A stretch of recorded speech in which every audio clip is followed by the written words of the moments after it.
Oh, good day, good evening, good afternoon, wherever you are. It's good to be back on the closing argument. Uh, Today is the 28th of October, 2024, and it's good to be back on the closing argument. I hope everyone had a wonderful weekend. I hope all is well at your end. Um, it's been a very, very quiet, slow day at my end. Woke up this morning with some headache, but later on it subsided. But before doing anything, I would like to extend uh I'd like to extend uh, our condolences to the chief of staff of the Speaker of the House, um, Honorable Councillor J. Funati Kofa. Um, Yesterday, when I got from out of church, the first thing I saw on my phone was a post from Council of the Speaker.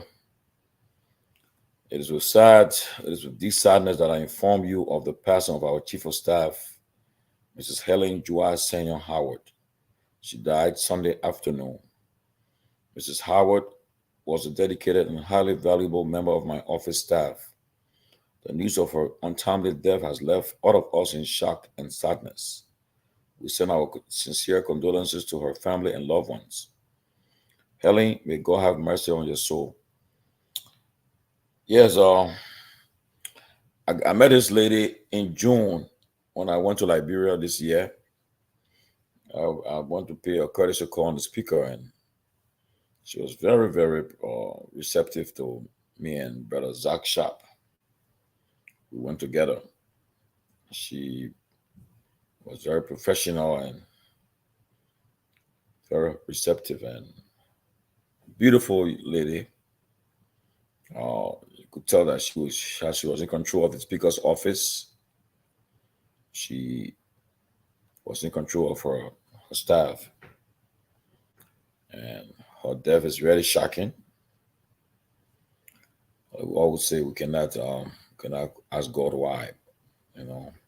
Only God knows why. God knows why um, such uh, shocking event can happen. But I know the speaker must be going through a tough time because he's one of his most valuable member of his team, his staff, especially in the middle of a fight to removing a speaker. You know, it must be a tough time for him and his staff. But like we told him, God is in control and God will make a way and we'll understand it better by and by. Our thoughts and prayers to her family, and may her soul rest in peace. Well, as you all may be aware, the fight to remove the speaker is, I think, is hit some snag. Last week, the Supreme Court Justice in Chambers, Associate Justice Yamin Gbese, issued a stay order on an attempt to remove the speaker. But it appears as though some members of the House are still trying to remain adamant and disregard the Supreme Court order. But we'll see what happens tomorrow.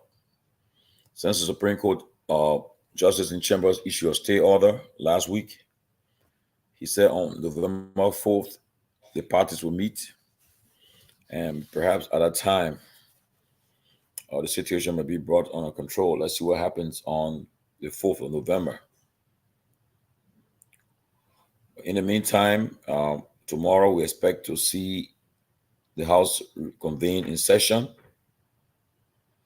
and see how everything goes from there. But maybe many people are not aware, but what's happening at the House have paralyzed the government of Liberia. That nothing can happen because whatever happens in the Senate, the House has to concur with the Senate before reaching to the president. The president is expected to submit his budget for the next fiscal year, I think, in the coming days. And we expect that he will submit it to the speaker. So we'll look forward to see what happens at that time. But like I've been saying, since the inception of this crisis, I said the ball is in the court of President Boyka. President Boyka he has to intervene because except he appears not to have interest in what's happening, but he should have interest because it affects his government. There's nothing can be ratified by the legislature when only one house is in session. So time is being wasted. Liberian people, time is being wasted, and as this rigmarole continues, I listened to several speakers. I listened to Representative Musa Ability today, and he's calling on the president to get involved directly because his government is at a standstill. Because the Liberian civil servants, they pay, and the World Bank supposed to give some financial instrument to the House, to the legislature rather. And if they cannot be in session, there's no way they can be ratified. So it's important that the president take seize of this and get involved because everything is at a standstill. And so we're calling on, we again add our voices to call other Liberians that we are entering a constitutional crisis. Because after this week, if there's no session, no quorum, we are in a constitutional crisis. And the president, according to constitutional scholars, it becomes like an illegitimate government now because one branch, that's why the constitution is clear. We have three separate coordinated branches of government, and one cannot function without the other. The executive cannot function without the Senate and House. That's why it's important that they all get involved, because the president will not be able to carry on his agenda if the House is not in order. The Senate too, they can pass all the bills there, but they need concurrence to send it to the president's desk for his signature to make it into law. So this is why it's important that the president get involved. Some people are trying to equate it to this issue with former Speaker Snow and Tyler. It was clear that in that case,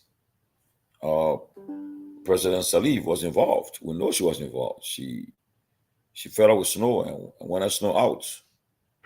And the lawmakers at the time ensured that it was her order was a carry on, and Snow had to resign because the Supreme Court even issued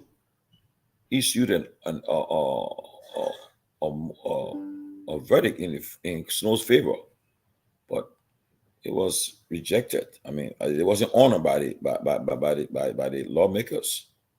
But these are different times, and we really want to see what will happen in this case. But Liberians should all be nervous, all get involved. Should not just say that the business.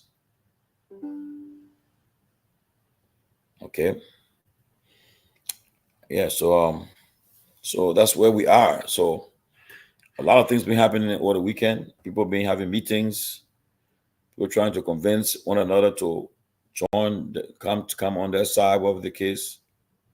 But at the end of the day, Liberia remains the common denominator, and we must ensure that people business is carried out. But our lawmakers are lucky because we don't have a population that are aggressive, that radical.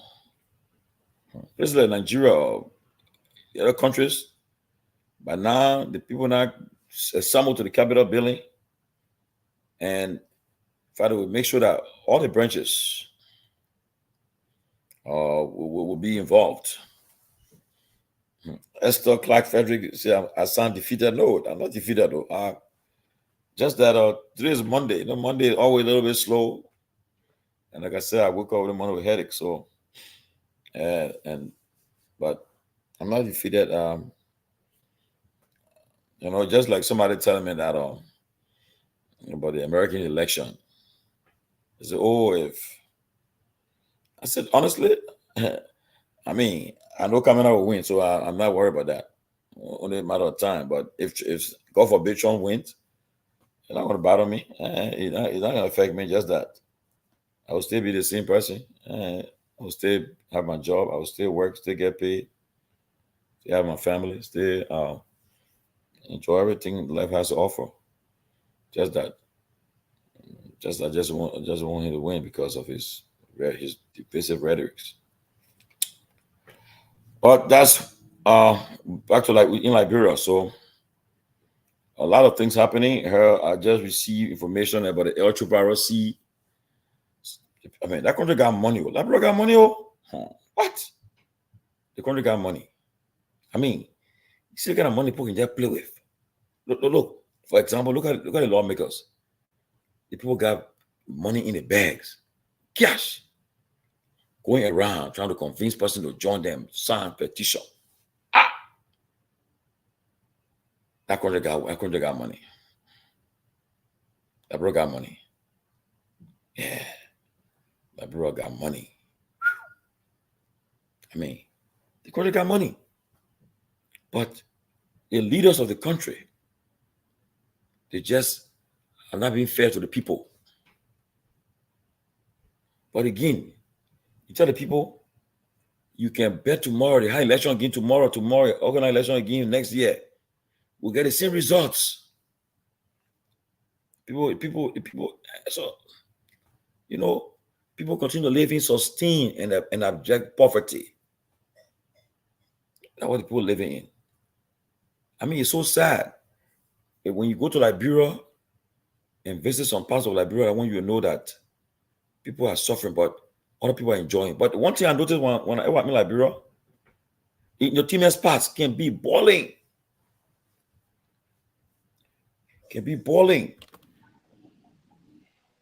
Honorable Sylvester Pewee, former Assistant Minister at the Ministry of Foreign Affairs, Republic of Liberia. Welcome. Thank you. Yeah, like I was saying, the people got that country got money. Abraham Connor, you want to join us? I'm saying the link. You join us today. Let's have fun. You're a great contributor. Abraham Connor, man, come on the show, man. Don't call. Come on the show, man. Let people see your face. Man, I was saying the link, man. Come on the show. I said, what a video with former president giving the Ballon d'Or. I want to see that video, man.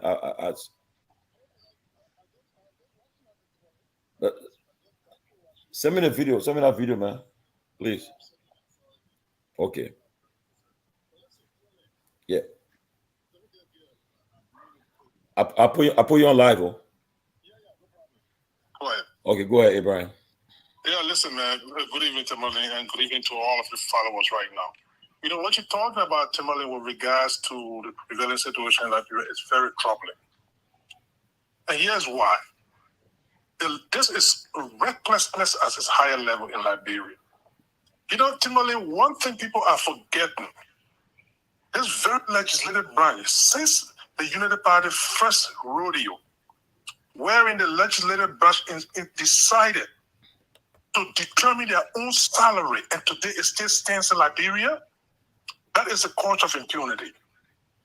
They have the little, and Ms. Marasali alluded to that fact that they gave themselves their salaries, meaning they determine it.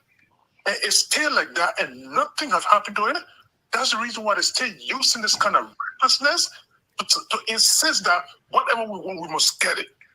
And the Liberians are very silent about it, sitting there and allowing these people to literally bamboozle the entire country into their whim and caprices. For crying out loud, you have a country of almost 6 million people, Tomalin, and you got 43 people sitting somewhere, and they're telling you that. So wait, let me ask you. Let me ask you a question. When people, this has been a debate going around. Yeah. Okay. So, 1980. Right. What happened in 1980? But Tomalin, yeah, this is the prelude to this. These are the kind of things that led to the problem in Liberia. People, they had the Togar regime literally culpable for everything that transpired in Liberia, for rampant corruption, misrule, nepotism, and everything. And based on that, that culminated into the 1990 war because you overthrew Togar in 1980, Tomalin. Yeah, but and the reasons they gave, they said rampant corruption, misuse of public offices, Exactly. and everything, right? Then Yes. they didn't stop there. 13 citizens were put on the polls and publicly executed for those kind of reasons. After the and among them, just so that logical, and just so that the president pro temp of the Senate, Stephen Togar, among publicly executed. Okay. If you can go into Johnson, control that thing. Yeah, what's up? Supersede any regulation that you put in stuff. But you can't law for the if you look at why is investors right now?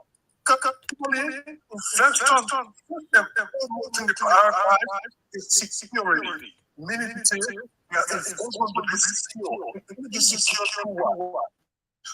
the leadership of the country. How much do you expect to put them up here? They're not going to do it. You have reckless people because that's the only one that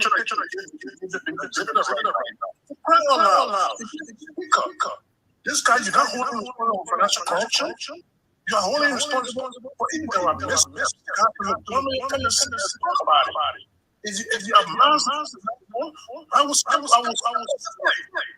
persecuted. With that. So this is frustrating, and it's at the time when they take their destiny in their hands.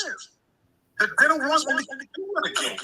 They need to demand these from the wait. Guys, we hear ourselves. You guys in control?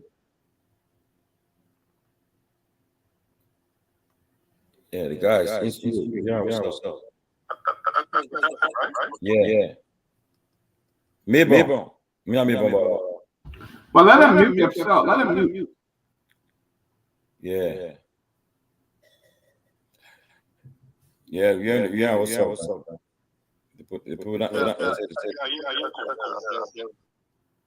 The guy in the studio got to either mute or turn their stuff up. Hello. Yeah. Let me get out. Maybe it'll be okay. Okay, right? Yeah, okay. Okay. Everybody, welcome, man. Everybody, welcome, man. It's we got it's here from our end, but I hear him say no. Yeah, but that's the fact, though. I don't know, but I just decided to take a break on the whole Walhalla until tomorrow. We'll pick up again because, They apparently everybody's still at the same position. They're still standing. The group, the other group is saying that they're not going to session. They're going to stay fight. But like I said again, the ball's in the court of the president. The president has to intervene. He has to get involved because what happened? Buddy. Yeah, it's bad in our country, Timothy. And Yeah, this battle. morning I was driving and reflecting on how a beautiful home would be if we go home and we want to live there and want to be happy and go back home. Everybody trying to go back home. Every year you travel on the plane, you see Ghanaians, Nigerians, Ivorians, Kenyans, thousands of them traveling home, happy going to a beautiful home with the family, with the children. But our country had just been branded by all this grief and stealing and hate and lies and nothing good come out of the country. Nothing good. I mean, we may sit here and take it for, have different political side, but I'm telling you, what's going on now, there's nothing that would change it. Let the Liberian themselves get out there one day, get in the street, go to that Capitol building. Those who don't want good, go into the office and grab them from there, bring them on the street, and let engage them. Because a lot of them just want to one night the election to go in there to steal. And that's why we're witnessing every year around these people. Every 4 or 5 years they come in, representing the people, fooling the people, and sit there. And Liberia are complicit. You're complicit to see a guy who come there taking bribe all over the country, and you're not doing anything about it. You're very complicit. In fact, you make yourself a servant to the guy.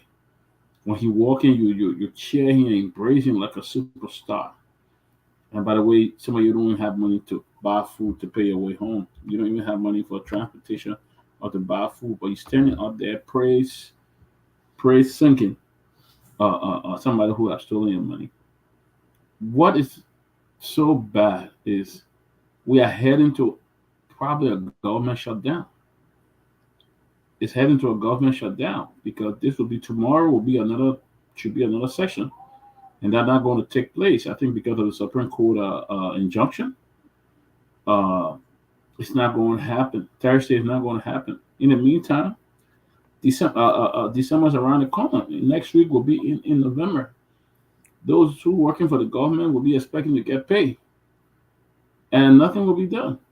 We'll sit there and allow these people to brainwash her, and we'll get there and writing for this. What the chairman, what Timakofa has done is nothing bad. Okay, it's important that he let this go.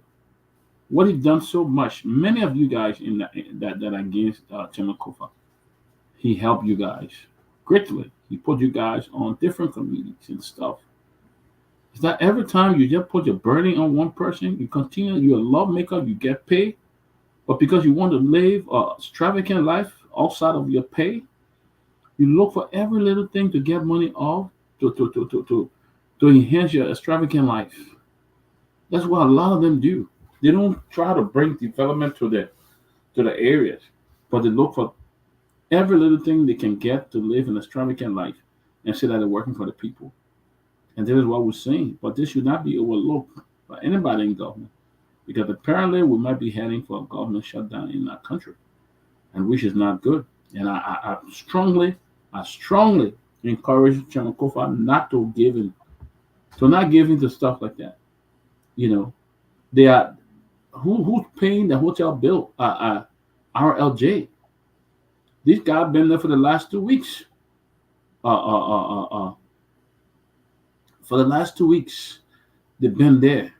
Who's paying thousands of dollars? Is that how you a lawmaker will live?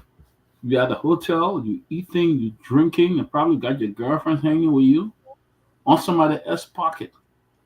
That's what they're doing, on somebody else's pocket. To get money and spending $100,000 to $200,000, and people are going to bed hungry. Hospitals are without of medication. Children don't even have money to pay the school fees. Well, you guys are sitting there wasting money at RLJ. Talk about removing somebody. So you sit down for a whole month, 2 months, and spend $200,000-$300,000 just to support your own selfish behavior. Why the government need to honestly, this would lead this level of Liberian people. I give up on the people. To be honest, I give up. The level of Liberian people, you'll get there and show some pressure. I wish they had a way of removing those one who are rejecting the right now. Those one who took the bribe. I wish there was a way to remove them from their seats permanently. And let's see what's going to happen. It's sad though. It's really sad. Most of you guys cannot survive all that job, you know. Mm-mm. Most of them cannot survive all that job. I mean, look, but Pewee can join though. But look, but it's very heartbreaking though. The amount of people that people are living, people are suffering though, and people are just playing with the money, and they're lucky. Some countries, people will attack you. They will go after you guys.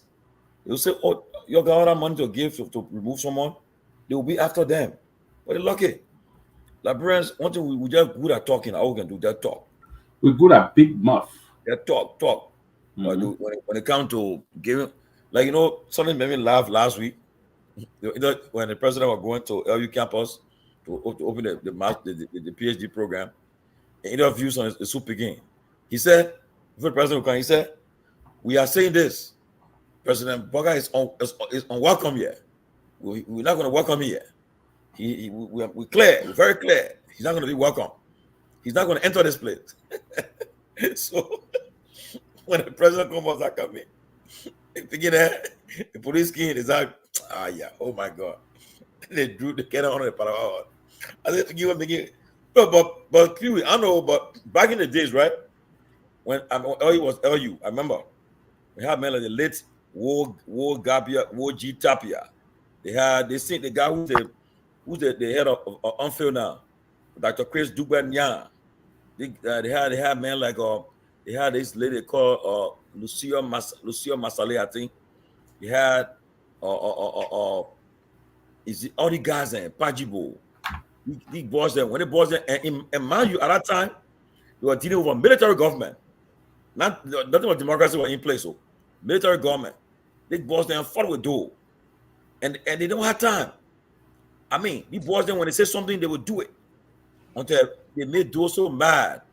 Now, I remember I was watching TV that day when Doe said he was giving a speech. He said the university where we send our children to is now a university, it's a major institution. Then he said he fired Amos Sawyer. So Dr. Mary Anthony Branshaw, Peace to her ashes, she rejected the resignation. The faculty senate rejected his decision to fire Dr. Sawyer and for LU. So he said, look, he was so mad. He said, Mr. Chief of Staff, the Defense Minister, I'm ordering to go on the LU campus now and disperse the students. And Grady was just he said, I said, move, I'll be removed. Next thing, my man, now the children started running and the man useful. People got killed and things. But the children were brave. The children were people who when they say something, they do it. But now all the children will do this time, make noise. By the time somebody infiltrate and then take one of them and say, that's only for you, and then they back off. And that's what happened. But I'm gonna say the regime in Liberia is lucky. I don't think President we ever visited LU campus when you were president said as visitor university. No, he did. He did. When they awarded a scholarship, he did. When he gave the free tuition. Yeah, right? when he announced the tuition free policy, he did. But before the struggle, even when we were at the University of Liberia, the advocacy was still very firm, strong, and it was from many. Then in the 80s, it was very much that you have ideological thinkers, those that felt the transformation process of the country was key to, and that's one of the reasons why we refer to it as a macrocosm of the larger society. So folks there at the top, folks like Alaric Togar, right? So you should imagine these were prime intellectuals and people that believe that the country basically at the time was not on the right trajectory to move forward. So the critique was very firm, and they stood by those dispositions at the time. But you think, listen, that the people that was saying something about that somebody pocket living or no, that the Liberian put money that the people, because the money is not individual taking the money. Our money. On a serious note, I agree with you 100%. But again, the University of Liberia is not an area that you could remember when when those said move or be removed, and the students started that process on, eventually the Civil War erupted and Doe left power. When Taylor referred to, at the time, the Taylor days, when the former chairman and chairman emeritus of the NPP, Siri Allen, referred to us at the University of Liberia at the time as dissident collaborators. Yes. Dissident. Yeah. But Pewee, let me ask you, where were you at the All Liberian Conference? You were not there? No, I didn't attend the All Liberian Conference. No. I remember we attended that thing. That time Ben Sanvee got appointed. Yeah. I didn't. What the guy, Gafuan. I mean, that day Gafuan challenged Tilo. I mean, yeah. I was afraid. Gafuan, you were reading the Abuja Accord. But what happened was, what Gafuan didn't realize is that the Abuja Accord were manipulated. Taylor Boys was smart. What they did, but the Accord said after democratic elections in Liberia, the Liberian government elect and ECOWAS would train the Liberian armed forces. But what MPP got it? What Taylor then did? They put there after elections in Liberia, the elected government would train the Liberian armed forces. They took that part from there where ECOWAS should be involved. So when Gafuan read it, but he read the wrong document. I think he stopped. Then the other group from LU2 who are Taylor put them to, they were beyond. Read it. You will read it. Oh my God, man! Yeah. I was afraid for that boy. Gafuan, that boy is brave. Yeah, but again, Taylor own point to that process was that, and Taylor, he had deep inclination of leadership, and he read some hardcore philosopher. Read about them, like he read deeply and some hardcore movies. He read deeply about Machiavelli. So Taylor was not the kind of a person that believed that he would sit down and allow someone kind of train the people that would protect him. No. Yeah. He believed that that kind of a training would bring different ideological behavior to those folks. And so he didn't subscribe to that, and he was never going to subscribe to that, no matter what may. He believed that he should have the authority on the men and women. So he was a revolutionary, and those revolutionaries always have the mindset that a strange army will come and infiltrate the system and get rid of him. His quest of security was very firm and strong, so he was more ideological in that process. Yeah. And that's one of the reasons why he thought that to keep the other side, he wrote in Sierra Leone and other areas, and all those things that were unfolding at the time the country went the way it went. And people came that was the time when he appointed most of the guys that were around him, the SSU from the ATU. There was some of the folk I can remember the late Professor Kroman said that Taylor was bringing his NPFL boys into the ATU and other things. Taylor said clearly. Taylor said, "Do you expect me to take Unimoke men to come and protect me?" Yeah. That was not possible. But back to the speaker thing, I think we headed for some issues. Tomorrow we're going to see what's going to unfold in the country. There is this line of fight that is currently unfolding. I think the Supreme Court still ordered the place only want to see the test of the justice system. And I think some of those lawmakers that are from the other side, I would advise them to yield to that, listen to what the court is saying, because I'm getting information that part of the sanction that will be coming is to undermine the rule of law and the democracy. It's part of the reason why most of our past officials also sanctioned, according to the U.S., both the Treasury and that of the State Department. Not adhering to the rule of law is also tantamount to violating the Constitution or undermining democracy. And one of the principal reasons that this democratic government here in the U.S. currently sanctioned most of our officials was the tendency of not adhering to the rule of law or undermining, let me emphasize this one, undermining democracy.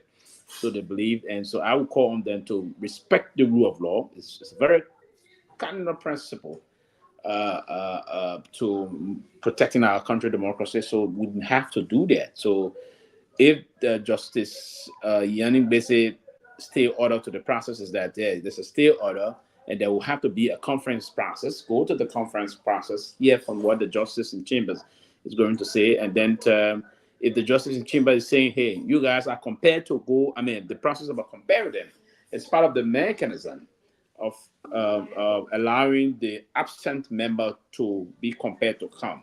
That is part of it. So you go to the plenary and sit under the gab of the speaker. If you sat under the gab of the speaker, what you do, therefore, is that you invoke whatsoever resolution you have. If you got the number, you go under his gavel and say, hey, Mr. Speaker, we don't want you. We have a resolution to remove you. And you test the process. But do not stay away, because what it does is that it's serving as a huge and extraordinary impediment to the Liberian people. This will not be a good thing to do. And it's also headed to a major constitutional crisis. There where the president, Mr. President, if you're listening, or those of your major official of government around that do talk to you, that got your ear, or you have to begin the process of intervening as this most senior person and the most powerful person in the country. Let me ask a question quickly to you and Peabody. So why, if the Supreme Court, the conference of, let's say this week comes and nothing happens, no quorum, no session, the president refused to intervene, and the Supreme Court meet with them on the 4th, and they just say that they remain adamant. What happens? What happens now? So then we headed for some constitutional problem. And if we're headed for constitutional problem, trust me, there will be maybe you see people in the street. And if it go terrible, then I will advise that then the military will have to seize power and we call for new elections. Listen, we cannot abrogate the constitution of the country. And folks will have to be clear and speak truth to power. That if this thing persists in this kind of a way, and we have the kind of a system back in government, we're going to be headed for, because now this comparing the absent member to come should not consistently continue. No, it don't have to, because the Constitution is also clear. One branch, one side of the house, because the two houses we have, one will be disabled if one continue to stop working. So you run out the Senate incapable of carrying her functions. If that is the case, then there's a constitutional problem. Then the government is not in section. It's one branch of government is having some major problem in terms of function. Then the next branch is not. Then the entire government will be paralyzed. If that is the case, it's a constitutional process. Then, if the constitution is not functional, the country should not. Then there's no government in the country. If there is no government, it's tantamount now to calling kind of a neutral body. That neutral body, I would believe the army is not going in to seize power in terms of coup d'etat. But if the state is failing, and those state actors are not acting in accordance with the law of our country, then you have the army will come and save the country. Because the military took oath also to protect the Constitution, and that's the problem. The military is responsible to protect the Constitution. So in terms of any constitutionality, they will have to come and intervene promptly to save the republic. So that is the problem we are currently faced with. So it's not going to be kind of we should not sit and romanticize this process about just trying to massage the issue. No, we need to remove our thought process from this and say, hey, that's this hard line. And the folks will have to agree that we have to ensure that folks go and perform their responsibility. You cannot sit up to this Tuesday, next Thursday, the following Tuesday, which is November 5th. Around that time, after November 5th, it should have reached 5 section days. Then we'll start heading to serious problem, if not a potential constitutional crisis. And that is tantamount to undermining democracy, and it's also tantamount to abrogating the constitution of our country. And that's a serious violation. And I thought actors would not have to come together. If this president wants to protect his government and protect his presidency, it's about time he talked to some of his Unity Party folks to understand that this is a potential problem. It's just that we Liberia will play with issue.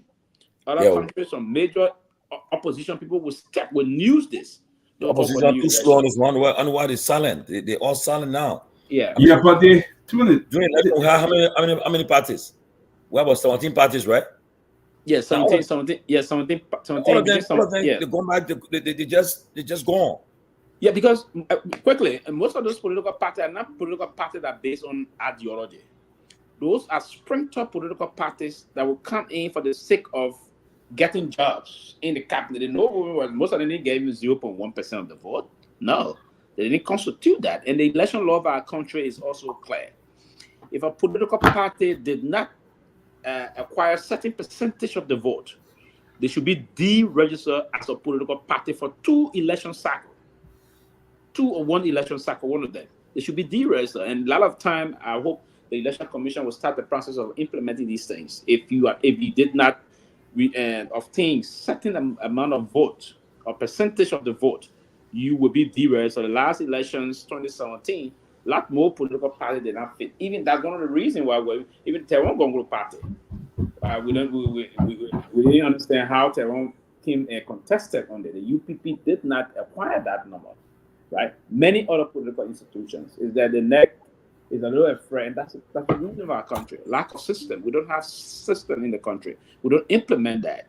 Right? If the law is saying, the election law is saying, if you didn't get the percentage of the vote, you cannot be a political party. You should be delisted. We didn't continue that process.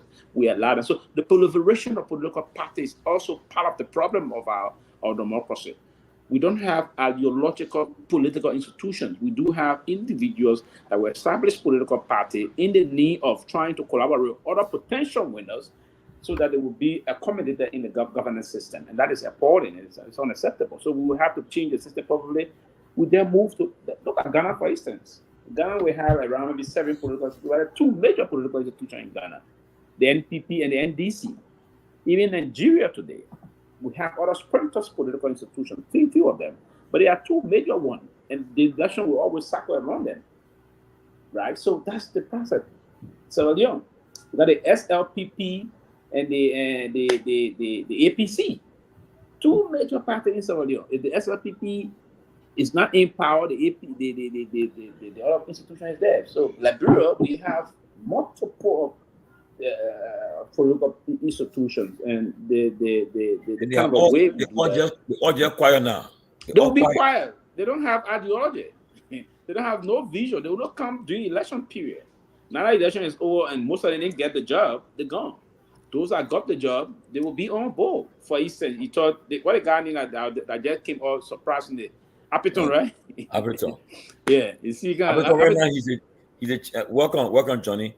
Appiton right now, Appiton is the chairman of the car board. Yeah. And the car he's driving now, he's driving the car that was driven by, I think the former local vice president. That was the car he's driving now. Exactly. So that's the intent. Big truck. I mean, you think he will talk again up? Where the party? That job hunting. He didn't have vision for anything. He didn't Appiton knew you were going to be president of Liberia. No, absolutely not. But the belief is that, and surprisingly, he needed King as well. That the lottery, right? That lucky window, it just happened to him. He plays it. Yeah, Appiton. He said, "Oh, sure, he was baffled, right?" You could see he completely disorientated about the unfolding events in the elections. But again, surprisingly, he got the kind of he make a knee cause something up. No, so if I were his shoe, he could find one constituents probably in the next election and try to see and test his popularity and see if he can even win elections in those areas. Trust me, he had to go into a representative election somewhere. Somebody will beat him that evening drum because that side now will be different from that lane of the way his knee will go around, mixing it with other people like this, that. But again, it's the reason why our political institution will not talk. It's very important. And what hurted me is that, I mean, a lot of willing. I was brief yesterday about this. I think the president broke ground to. I think Johnny nobody's one. I think I hear man. Talking. The president broke ground by one park last week. That whole thing I fallen out. That particular company that thing. Look, I know who advising the president. Who do I tell the man to go to these kind of places? Then he broke ground for a park that will have hotels and other things. And what I found out. They said that particular guy, he tried doing I think early administration, he tried doing weird administration, Then in that country, the park position, they're trying to pay a $100 million park. And the thing that the company is now a non-existent company. The company is, it's full one now. But then they send a person to go there and breaking ground, saying, yeah, they'll have a park for Liberia. I mean, Johnny, I heard Johnny and I got have lunch. The guy in question. Johnny never heard. I mean, but the guy, it's a complete joke. I mean, he's not real. But Tomalin. Go ahead, Johnny. Go ahead. Yeah, okay. Let me say hi to all of you, Pewee, Peabody, and Tomalin. Thank you guys for keeping the show up, and also I appreciate our viewers and listeners. The closing argument will always be here to ensure that we have the opportunity to discuss the issues that affect and confront the society that we live in Liberia. So, I mean, John, the point that Tomalin invited me on with regards to what is happening somewhere in Fantita in Marshall. I mean, there's somebody that I didn't know. I mean, the fellow we met in Delaware at the Liberian restaurant is not the person that is financing or supporting this event. This guy is an engineer. He has a construction company. So I think he has been hired, or he's been the one serving as a consultant or some kind of technical person to the president. He's not the person that is actually providing the funding for it. From the way I listened to the conversation we had at the time, over the food we ate. And fortunately for me, I just thought that it was an opportunity to meet because at the time, President Barker was in the U.S. There are a lot of Liberians that were in the U.S. for doing this General Assembly thing. So I mean, we're sitting in there, and the guys came in and met, some other guys walking. But this fellow and my friend Larry, came together, and we had this conversation. So I'm hoping that whatever Joy he has to do, he can do it to the best of his ability. But like what Tomalin is saying, if it is true that the financier for that project is not someone that is genuine, of course, then I hope the president in that distant future will get to realize it and try to do something else about that. No matter wants to have a country involved with scheming things. Our country is way behind time. We need to make sure that everything we do now becomes something serious and genuine. We don't have no time to waste for people to come and do scam on us. Like, our country is behind.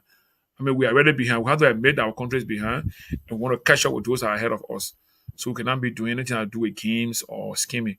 But however, that's how much I know about that. In fact, I called him today. I'm hoping that tomorrow we meet so we can have our Liberian conversation, because we just met for the first time, in Delaware when Larry came to see me, and we went out for lunch at this Liberian restaurant called Catch 45. Look, man, everything Sylvester, you said, and my contention here is, what is wrong with the president addressing this issue of the what issue? The issue of the issue we have in the country with House of Representatives. Why have the president not come up to address the nation? The president not even had a press conference since he became president to invite the media to answer questions and things like that. There's a national constitutional crisis that is taking place in Liberia right now. The president of Liberia have not even come up to say a word on it. How can you lead, though? I thought leaders are supposed to be the one to take control of situation. Leaders should not be the one to take side. Leaders should be the one to take control. And I think this shows a very poor leadership on the part of President Barker. President Barker has not come up to say a thing. Nothing he has said on this crisis. And it's just escalating. It could bring her government down. It could lead to that. And he's not saying a word about it. So who can a Liberian people look up to now for leadership in time like this? Who can a Liberian people look up to and say, well, we need somebody to look up to, somebody who will tell what is going on in the country? You see, how long the House have been out of order for the last week or 2 weeks, and the president of Liberia have not said a word. I mean, you won't see that happen here. You won't see that happen here in the U.S. But again, like Tomalin said, you being a 419 man, the advisor did not even advise the president about this guy. They take the president straight to go break groundbreaking and say he's building park in the country. You're not even advise the president. I'm not blaming the president, but I'm blaming his advisors. The advisors. You don't do an investigation well Boy, you take the president and just carry him somewhere. Say you building a park in Liberia and this park will be this and that. I mean, this is wrong. This is wrong. But wait, Tomalin and Peabody, Tomalin, do we have it for fight as closing argument that this thing is not a real thing? I think No, that but 419, no, man. but I tell you, I won't call me, but somebody from the National Investment Commission, somebody from Yeah. there who was in the past, and the president, they man, then talk over the weekend, and they told me, he said, give me documents. He said, it's a complete, that whole thing there is a complete flat, that thing there. So nobody can put 100 million in Labro to, I think they've been talking, so what there. Say that guy, the guy, the funders, they would be funders. Said no, they tried doing it before during Ellington and we had time. And kill funders, they don't know how the money. So now they come up with this thing again. I mean, my thing is that, and Johnny, okay, is that like the president came to Atlanta, Georgia. The next one we heard, they say, oh, Georgia coming back. On push, they say, oh, the president met with some managers there. Not even the Delta vice president or president or any of the top people there. That one there, Senator, nothing but Delta again. Thank God I live here in Ethiopia, I come to Liberia. That's good for us. Then another thing again, they're talking to Canada. They came out with another thing again. They just talk. Nothing came from it again. My thing is that they shouldn't just put the president in a situation where he would just go and just for the name. Like for instance, even the PhD program at LU. I mean, everyone want to have a legacy to say, yeah, the guy who launched the PhD program at LU. Okay, let's do agriculture. Do say when you do agriculture at LU, you attend LU free. So all agricultural students, because he was pushing a green revolution, you have free education once you do agriculture. Okay, so we are Kim said, if you go to LU, I think get free tuition at LU too. Okay, where the government is keeping it, we don't know yet. But that's the problem. No, but look, to many, I think what is happening around, reason why I don't like to talk too much about the country business is that, personally for me, if I didn't tell you that this is not good and I see you falling in trouble, I feel guilty that I didn't tell you that this is not correct. We had time to let Liberian people know where Liberia was heading to. But it seems to be that historically Liberian people, they like noise. They don't like to listen and analyze and make decisions. And that's why I always say, let's use this platform to discuss, to analyze, so that it can help to inform people, so that people can make informed decisions when it comes to national issues. Look, it's like I know I don't want to repeat, like be repetitive, but we have a leadership that appears to not have any clue of what's happening around in the country. They appears to not understand what's happening. Like relying on a set of people to organize things for you. I know it will make someone one or two percent annoyed, but a lot of the people, President Boakai is the old version of President Weah. In the sense that you have to have your own command and control. You have your own direction. And then everything you want to do as a leader, you want to say why you say. It gotta be you gotta drive your vision. You have to drive what you want. That's why you said, I want to be the president for this country. I want to lead. You have to lead. And leading means provide direction, giving instructions as to what you want done. But I still have not seen, and like I said to you guys the other day, I said, I want to see what the new budget will look like, FY25. It is from there I will know whether we are going to have some level of success or progress in the next 4 or 5 years or not. Because the national budget should carry the vision of the leadership, the priority areas you spoke about, the concerns you have, the problems that you identify that you want to solve. I will always say the budget is a solution to problems that we have as a national and as a nation. You should develop your budget tailored towards solving the national problems. So if those things are not done, we just make budget to get people salary and people don't benefit from the national cake. How does it become a national cake? So it becomes a few cake. It doesn't become anymore a national cake. So all that happening around here in our country, I'm giving the next 4 or 5 months to see how our leadership we have currently will come together. For me, I'm not counting the 40 plus years for any experience. I've seen it as Johnny just come as a newcomer on the block and giving them the 12 months to be able to see what's happening in the country, where they pick the country from, how they can address the issue that they have confronting the people, and we're going to take issue up with them. So between now and 2025 January, when the next budget will be presented, that budget should tell us how Liberia will be going in the next 4 or 5 years. It should set the foundation and the basis of what we want to do in this country. I mean, how can you take your leader to a place that into a situation where he or she has no better understanding of? I don't want to talk about it a lot because I don't have personal fights. Like too many say, okay, somebody said they will serve you with some people. I mean, I'm hoping that when you receive such evidence, such document, you can share with us in the chat room, or can read it and critique it before coming on the show. Because like I always say, this show is an alternative. This platform is an alternative. So if we don't have the fights for any information or anything we gather, let us not even talk about it a lot. Because from where what I do, the background I have, I don't want to talk about anything. And tomorrow I say, "Oh, I'm sorry, I heard it from somebody, and somebody didn't say it." I want to say it to say I said it because I read this. This is what we have. But to just begin to just like assume that this is not correct and this is not the way it goes, sometimes it's a bit difficult for me to agree on what kind of matters, because I want to be clear with evidence that this is what's happening and these are the evidence we have going towards this side. But besides that, coming to what happened in our legislature, like I've been telling all you guys in the past, look, the current legislature, I mean the current members of the lower house, the way things have been proceeding over the last few days, I'm still wondering how Frank Kofa will maintain his status as speaker. I'm still wondering how he'll maintain his position as speaker, because I still see challenges and obstacles coming to him. Like I was asking somebody yesterday. I said, but Johnny, like people said, so if yeah. you say it's challenging now, so if they reach to that point where they're still being adamant, Supreme Court already stepping already.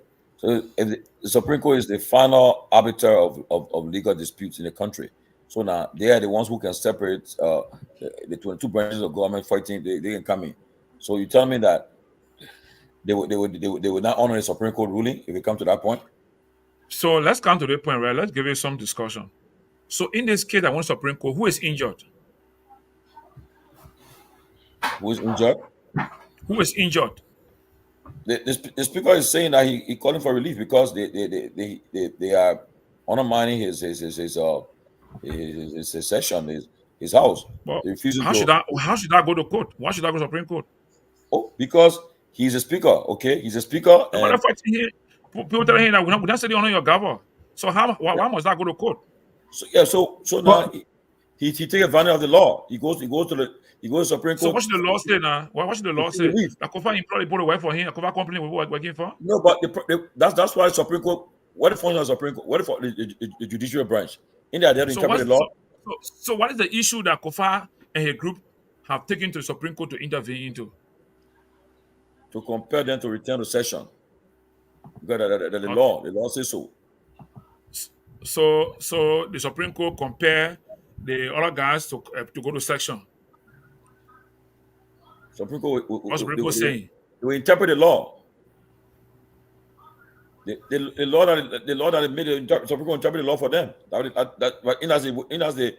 the job of the Supreme Court of the judicial branch to interpret the law, right? The lawmakers, the legislature make the law, right? Which law the Supreme Court interpret? They will interpret the law that the Constitution gave.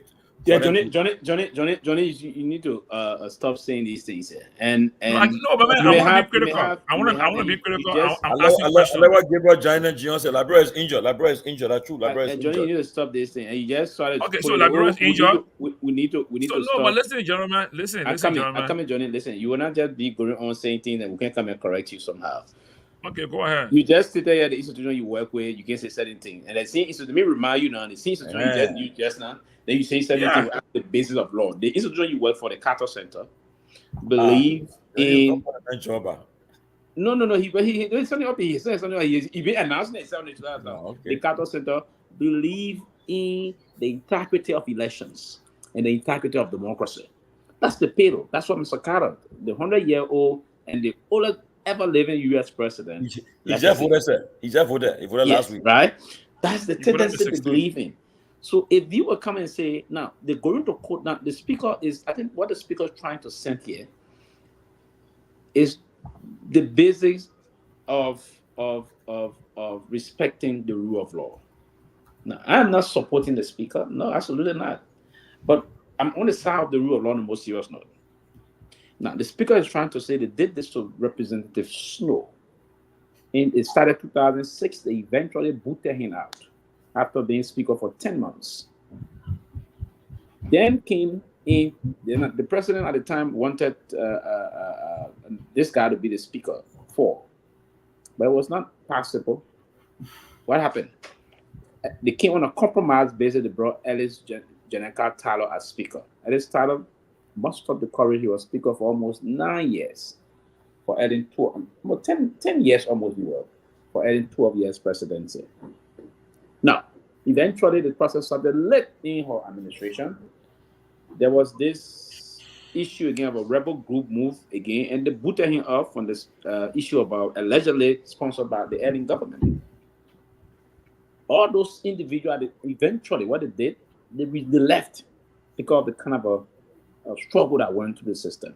But this speaker, a lawyer, a very trained and smart lawyer, is now saying we have to respect the rule of law. I'm not going to cave in this time around. I'm not going to cower. I'm not going to submit to this kind of a bully. You know, basically in life, there are certain things people will use on you to just make you submit, always submit. So you say, no, I'm not submitting to these guys. These are the cowards. I'm not one. I'm going to use the instrument of the law. And the instrument of law is on his side.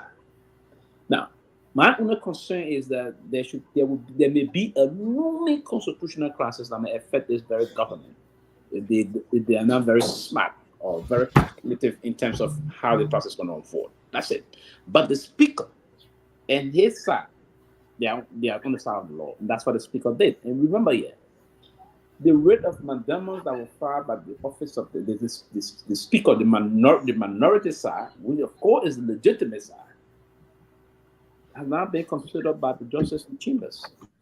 The Justice Chambers is saying, return to status quo, putting hold onto the process. That return meaning go back to section, go under the governor. If you really want to beat me, Johnny, if you portray yourself to be something doing a fight, if it is not a physical fight or intellectual fight, and that's why some of the time what we do, some of us intellectual, where's our muscle to not use effective when folks are using it, right? So when they come to portray themselves that they want to do this, we use skills on them, we make them to vanish, and we deal with them. But that you exercise your strength.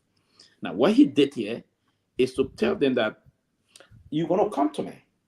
Now, so if they have the muscle, they should move to plenary, to section, under his gavel, and flex those muscles. And then you can remove him. But that you're removing him legitimately. And he alluded to that. He alluded to that in his press conference. He alluded to that when he made his one-on-one appearance on one of the talk shows. He alluded to that. So with the process about saying, if they came under my gavel with the number of 49, I will not only recuse myself. If they got that number, I will recuse myself and resign as speaker.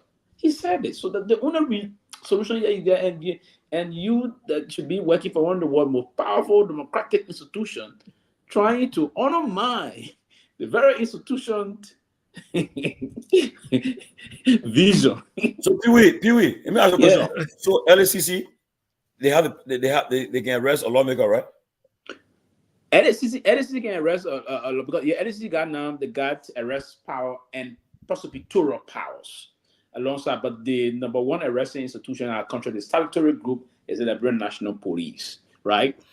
But LSCC now, as per the new law, got arresting power and they got prosecutorial power, meaning they can hold you, they got a holding area, they process it to court, then you can go and do the rest necessary. Yeah, LSCC can now. A lawmaker can be arrested if they establish if they establish that Cole and Guar they were involved in playing with that kind of money, if they established, if they have the evidence, can it affect an arrest on these two lawmakers?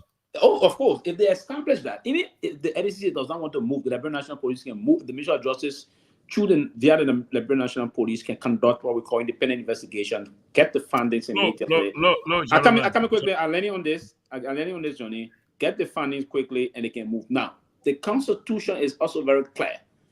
Lawmakers, the issue that posted they can be arrested. They say whenever they are going to section or returning from section. The reason is that for you to not impede, this is when you get the function. But again, it went on. That's very article of our Constitution continues. It says they can also be arrested for what we call breach of the peace. Just simple as breach of the peace. If for example a lawmaker came and punch me or this something to me, going to this one, and the police can arrest him. Even if he's going to go, he can be arrested for breach of the peace. Even if he's going to go, he breach of the peace. Then more or less talking about bribery. Bribery is a serious something under our laws. So yes, they can be arrested if it's established, but you have to be established. Now, what's the mechanism of the arrest? How we portray it in our country? We have to write, if you have to write the plenary or the speaker or the pro tem to say, one of your members, no. That is just the thought process to getting some dignity. But if they violated the law, blatantly disregarded the laws of our country, they can be arrested as you and myself and the ordinary other people, right? They will be given the same treatment. They can be arrested, they can be caught, and they can be the first ever lawmaker that ever went to jail for almost 10 months in our history. I think Johnny is familiar with that case. Roland Khan, right? It's Senator Roland Khan from Agibie County. Yeah. That he went on murder issue when they posted he was what the word on the news. He orchestrated the process about at the time almost 15% died. I mean, it's supposed the numbers are high because they killed some of those guys, tied them on rock and pulled them into that huge river. Right, a lot of folks got killed from that, and we don't have like I remember I don't know what everybody already knows about that story. I heard a story that when this guy was director of police, what his name was, Ilu Zonhama. As I heard that he arrested, I think they arrested the first lady car. I think the person who was driving the car went through the light. So I'm told that when he went through the light, the police director and he said, "But what's that?" He arrested the car. They said, "Oh, I followed." He said, "So what? They're not above the law." I think one he knew because he was acting in accordance with the law. Because if the first lady is on emergency, the VIP will carry them. They escort, but the person because he's driving for the car, so you might break the law. That car was arrested. I heard that Ilu Zonhama arrested that car, and President Togar, I mean, he never disagreed with him because he just handled it in that way. But we need people, men like that. I saw the director of police the other day. He was on video. I saw. I think he was walking, and he asked the police officer who's driving this car. He said that he said the police officer said he lets him expire. He said okay, go and buy your car yourself and pay that money. No, but we need men and women in Liberia who will not compromise the facts, who will stand up to the authority. But again, our country, the minute you try to be tough, it will slow you down small. And the problem we're facing in our country today. Yeah. Tomalin, let me just say this. I know from when it started, I told you guys a lot that the entire group is not just responsible enough, and they're not doing well for Liberia. And they have succeeded in directing our focus as their employer. We are their employer. We are the employers of all of them, the 103 persons, including the president, the vice president, and 100 plus. We employ them. That's why under Article 1 it says the government shall be formed, by the people. And instead of us dealing with them so that they can serve us, our basic rights, as a government, we're following their misbehavior in the place. And like I said in the last week, whether COFA groups or C's or other groups does just succeed, it doesn't matter to me because the argument for all they're doing there doesn't come to national interest until, because it's all been speculated. Oh, some people say COFA wants to conduct audit, that's why they put one moving from there. Okay, but the Kofa has not started the audit yet. So he wants to conduct audit. So that's the assumption that he wants to conduct audit. So the guys who don't want him to conduct the audits are the guys that are fighting him. But let's know one thing. The issue in the house is about 99% political. The legal part is the 1% that Representative Kofa is running after. Speaker Kofa is running after. But my point I want all to understand here is that the people are 100. I mean, there are 73 in the house, 73 persons in the house. And 43 decided that they would not go to section, right? Let's say for no reason. That's the whole thing. For no reason, they said they will not go to section. They will not go to section. They don't go to section 1 week, 2 weeks, 3 weeks, right? So I see it as that situation now. They're not going to section at all. Whether they will go sit down in their various offices or do what in their places, they will not go to section. Then the speaker filed a lawsuit to Supreme Court. You got that, Tomalin and the other guys? You got it right? So my question now is, I mean, what is the injury that the law is going to address the Supreme Court? That the speaker and his team has gone to Supreme Court to address. Now, like I heard people saying, Supreme Court has still order or asking everybody to return to status quo, right? So, I mean, clearly, I still don't understand the logic in going to court. I've not seen the logic yet. I mean, and that's me, right? I'm sorry if I'm ignorant to what being discussed, but I've not seen the logic in why going to court, why go to Supreme Court, right? Now, these guys, these for the three, other members who stay away from sitting in session to do business, they are employees of the Liberian people. My direction would be, if these guys do not want to sit and do business, the speaker of the Liberian legislature or the head of the presiding officer of the lower house, along with the other guys, should make the public to know that your people is sent to work for you, they're not working for you. We are the employers. We should take action against them. If the people of Liberia realize that those 43 guys are not behaving in the right way to carry on the Liberian people business, we can pull up a protest action against them to compare them. That's one aspect. So if the speaker has gone to the court and the court say, go back to business, and look at do not come back, what happens next? How does the court enforce that go back to business come about? That's why I would let for the discussion that our people out there can understand what's happening. How can Supreme Court compare them to go back? Even though they have said go back to section. How can that happen? But a good guy, the man who making news is making news today. His podcast is trending, and he I think he came out of he said, "Look, you're too much wasting time. I'll be blunt." He said, "Mr. President, it's up to you now to get involved."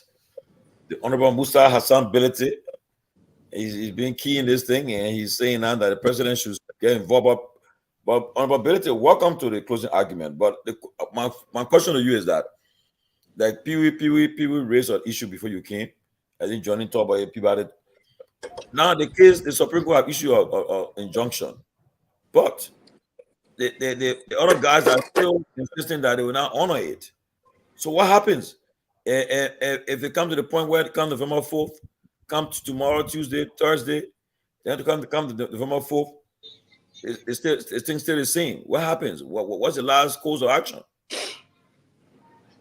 Well, good evening to everybody. Johnny, what's up?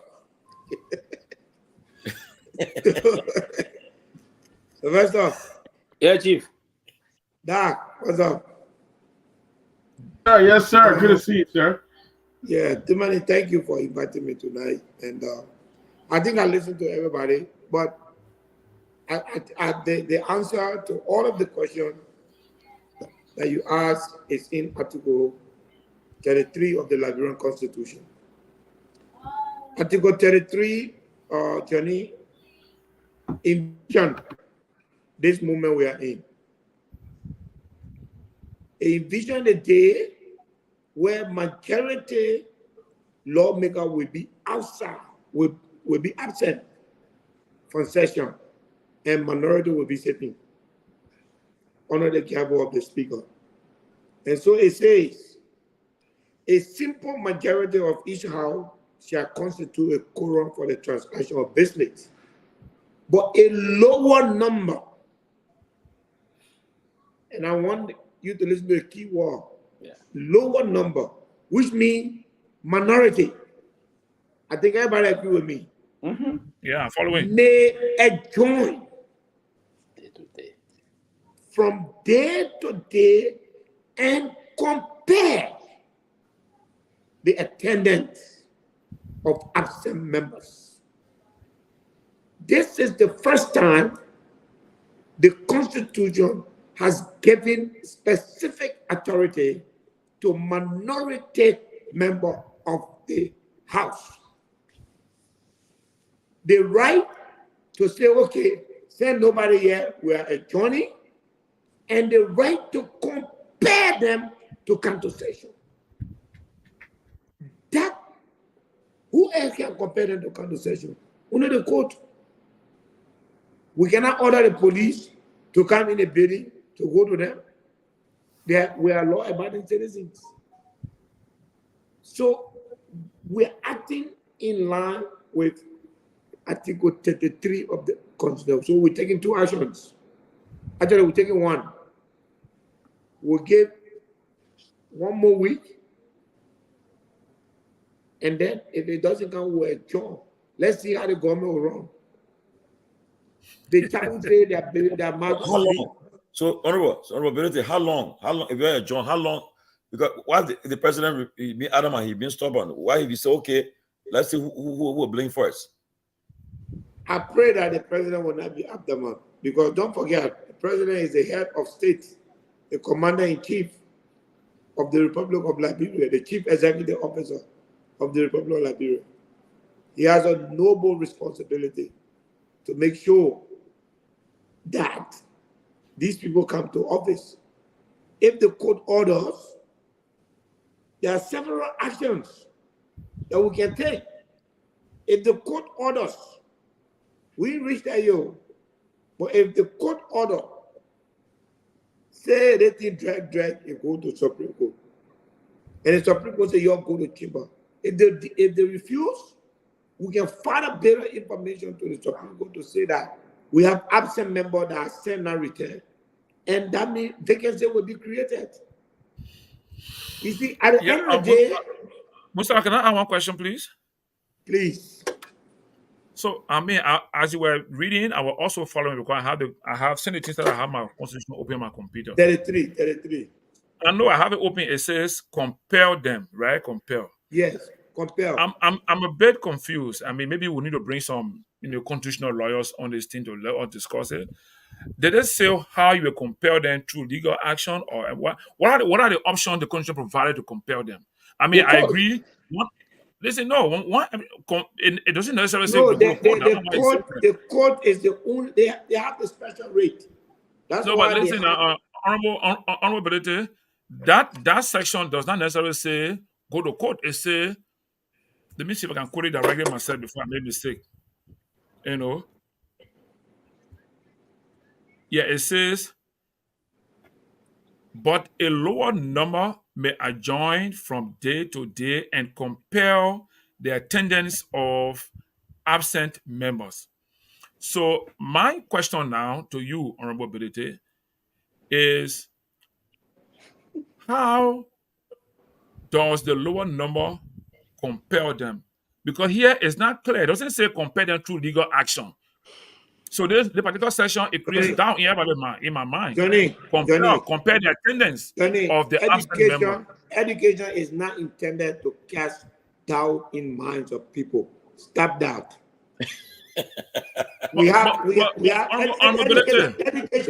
Education is meant to enlighten people.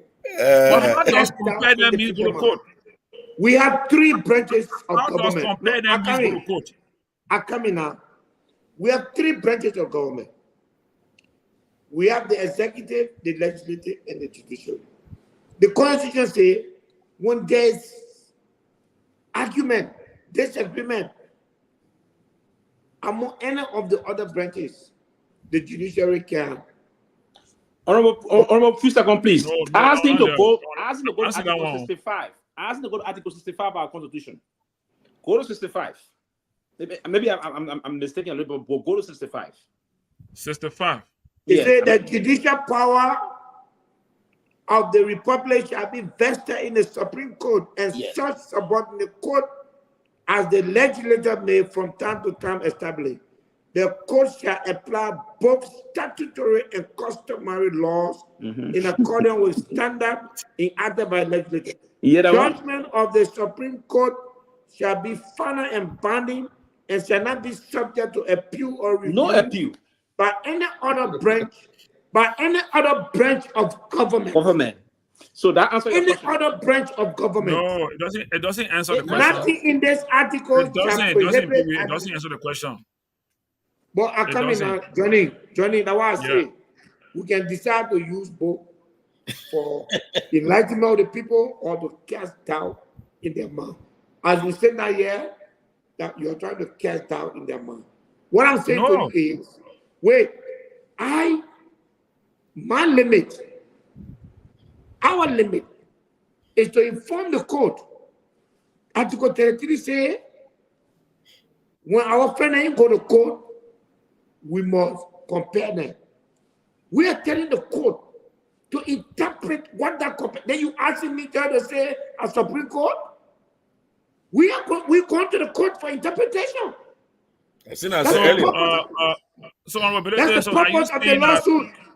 So you want the court to compare them? Is that what you're saying? Wait. First, the issue has been sent to the court to say our friend don't want to come in session. Article 33 say we should compare them. Mr. Court, please use your power to interpret Article 33 to our friends, and whatever interpretation the court gave, that will be the end of the matter. Okay. Because at the end of the day, let me tell you what the court can do. The court can say, gentlemen, you are sitting over there. We can't do nothing about this. In my mind, if they do that, then they will abdicate.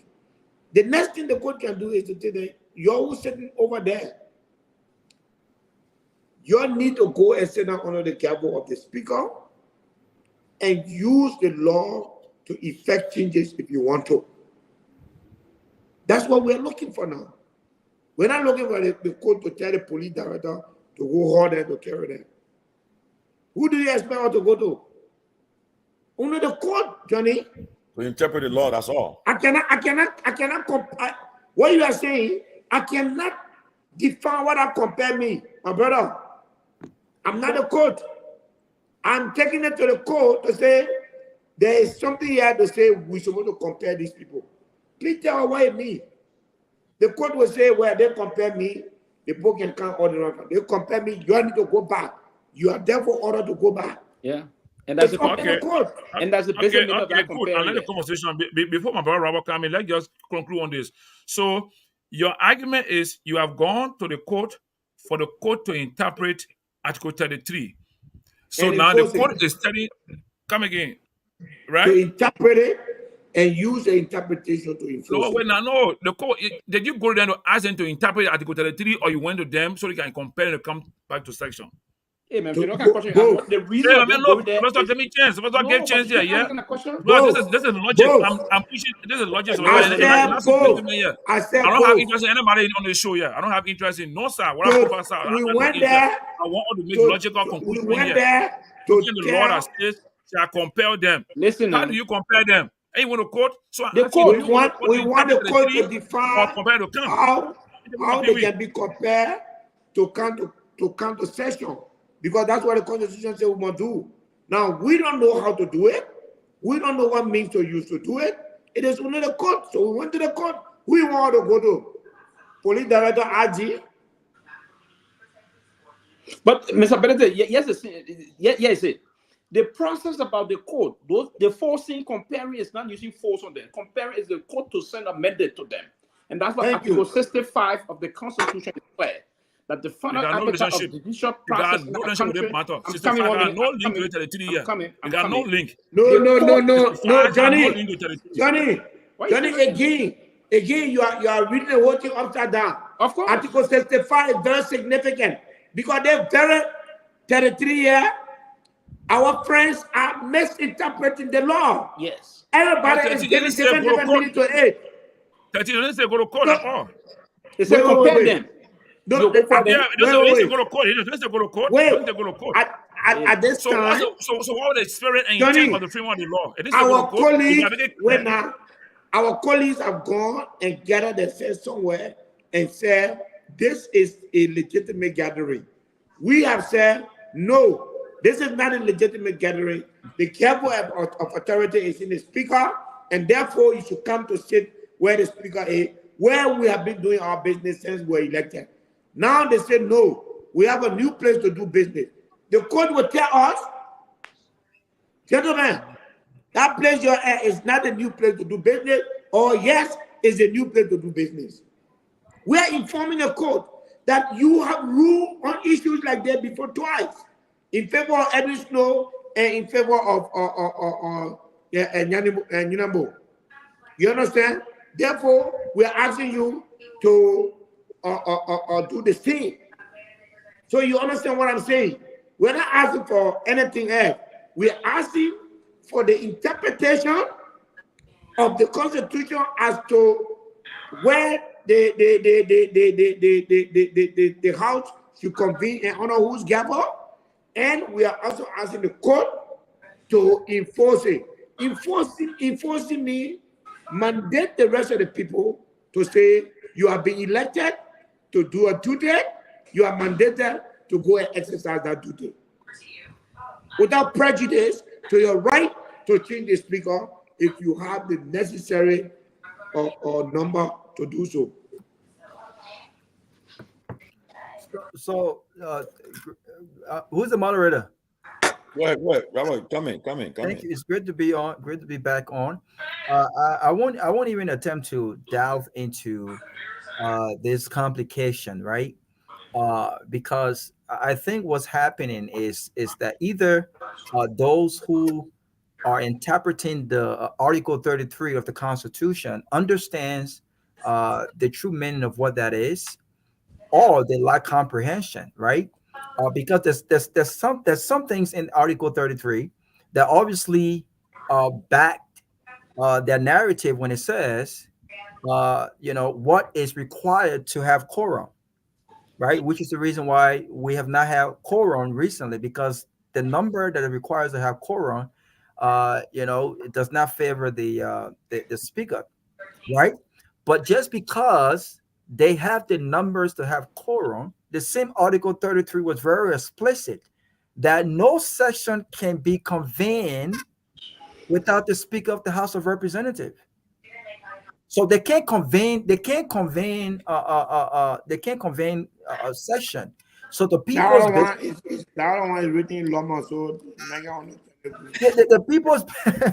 people's business cannot be carried out only because the people's business cannot be carried out in a separate area, right? Only because you have quorum. It doesn't work that way. So but it seems like they are intentionally not trying to push that narrative. At the end of the day, again, it's very, very simple. And I don't understand why those who want COFA removed cannot just direct their effort in showing that they have the 49 required to remove the speaker. The Constitution is very clear. And so I want to push this other logic. Okay, if you have quorum, then why don't you move forward, right, with the process to remove the speaker? Why are they not moving, Johnny? Why are they not moving forward with the process to remove the speaker on grounds that they have quorum? It doesn't work. It doesn't work out. Bravo, I'll give you the answer. The answer is the Constitution says 49 or more people. The Constitution is very clear. You cannot talk about removing the speaker until you got 49 or more people. That's right. That's my point. They cannot bring the issue of moving the speaker unless they have the requisite number. Absolutely. And so I think the speaker has been clear, and I want to be clear here. Look, I've said publicly that I don't care much about this speaker because I have my own issues with this speaker. I think that this speaker I think to some extent he got himself where he is right now. When this government was elected, some of us were glad that there would actually be a divided government in the interest of the Liberian people, where the executive branch of government don't feel like they have control both at the executive and the House of Representatives, where they can get their way. It seemed like even with this divided government, where CDC has the largest number of representatives, in addition to independents and other parties who does not necessarily support Unity Party, it seems like Joseph Boaga has gotten his way. I don't see the speaker standing up like I see Representative Bealded stand up. I don't see that, to be honest with you. I think that this speaker has overextended himself, Tomalin, and I don't like that. He has unnecessarily overly extended himself. I don't want them to beef. I don't want them to have issue. But when there are serious issues that concerns the interest of the people, I have not seen this speaker stand up. I have not seen the speaker stand up to say, no, we can't let this happen. It happened with the budget recently. It happened with the budget. I have not seen the speaker stand up. So I don't care about this speaker much. But what I frown on is the unconstitutional attempt and the fraudulent attempt to remove the speaker, and we must stop that. If you don't like the speaker, if you think the speaker has been involved in corruption, if you think there's a conflict of interest, go out there, work hard, get the numbers of folks, sell your ideas, make your case, and let the folks come with the 49 and say, you know what? Based on these issues, based on a resolution, we no longer have confidence in the speaker. They have not done that. So what is the argument about? If you don't have the 49 to remove the speaker, go ahead with the Liberian people's business until you can convince the rest of the other guys that this speaker is incapacitated, this speaker cannot lead the 55th legislature, then you have no business. Go in there and do the people's work. The last point I want to make on this is this. Listen, yeah, I heard Formula talk about the Constitution talks about the three branches of government having the ability to function independently. I get that. But the very Constitution talks about, and we mentioned it, about compelling these guys to go to work. And at this point, I think the Supreme Court is very clear. The Supreme Court is very clear. The Constitution allows the Supreme Court to compel these guys. The Speaker has that to his advantage. And if they don't show up to work, they're getting paid to show up to work. They were elected to show up to work. Are they saying, well, we're not going to go under the cover of the speaker because we don't like him? Well, if you still don't have the numbers to remove him, so are you going to shut the Liberian people's business down because you no longer trust him, but you don't have the number, the Constitution? Exactly the issue, Robert. And the speakership is the speaker leadership has no contingency of majority. The purpose of majority in the building is to pass law. There you go. It's not for a speaker to remain speaker. You know? Yeah. But you know what? Look, we have 5 million people in this country. Guess what, Johnny? That only 850,000 people elected your uncle. But he doesn't even 5 have million people in Liberia. Yeah. and today, so let's go back now. No, let's go back. I know that CDC has the Robert? capacity to put 1 million people outside Monrovia. So when 1 million people come with their ID card and say we don't want Joseph Boaga, so he must resign. Thank you. Is that what we are saying here? Well, let me close on the note, Johnny. Let's come to this point. Let's come to the point, right? No, wait. No. So give me 30 seconds. It's very important. Okay. I'll let you come in close on this note. It also amazes me how the lawmakers are boldly, Tomalin, objecting to the Supreme Court ruling. It amazes me how these guys are supposed to be protector of our laws. They are supposed to be exemplary of our laws. They are supposed to be those who are actually respecting our laws. They make our laws. They are there to check and balance the executive. And when the Supreme Court issue a writ, and even if you don't agree with it, I would expect these guys to go the legal route. But to say we were at 10th section on Tuesday after the court have issued this writ speaks to the mindset of our lawmakers. These guys don't understand their core responsibility. A lot of these guys got elected based on sentiment and tribal. These guys don't really understand their role and what they are expected to do. You don't like the Supreme Court writ, you go the legal route, but you can't publicly say, "I will not respect the writ." Exactly. You can't do that. Under what condition people should respect you? That is the same book that say respect your lawmaker.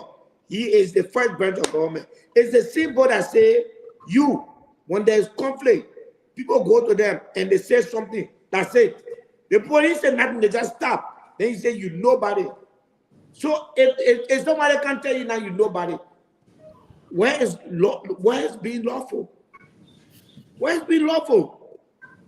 You don't have the number. The Democrat impeached Donald Trump in the House.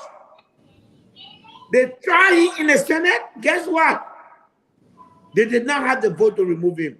He could not be removed from office. That's the law. In fact, the fact. Honorability. So now the question is, we are looking at tomorrow. Tomorrow, with all the threats that the other people are saying they will not show up, they will do their own stuff. Now, and then I heard your podcast today. Since your podcast, I mean, have you heard anything from the president say? The president, I'm not breaking his silence on anything. I've done my part, and I'm serious. Look, there is nothing in our constitution that say the both houses sign a resolution that say we should go for break and return. And so, yeah. And time for returning, the other house cannot return. We have not returned. Okay. We have not returned. When we return, the first on the 16th of October, the plenary was presided over by Deputy Speaker Thomas Fala, and he adjourned the session at 11:30 because there was no quorum. And then the next day, at the 18th, this crisis started.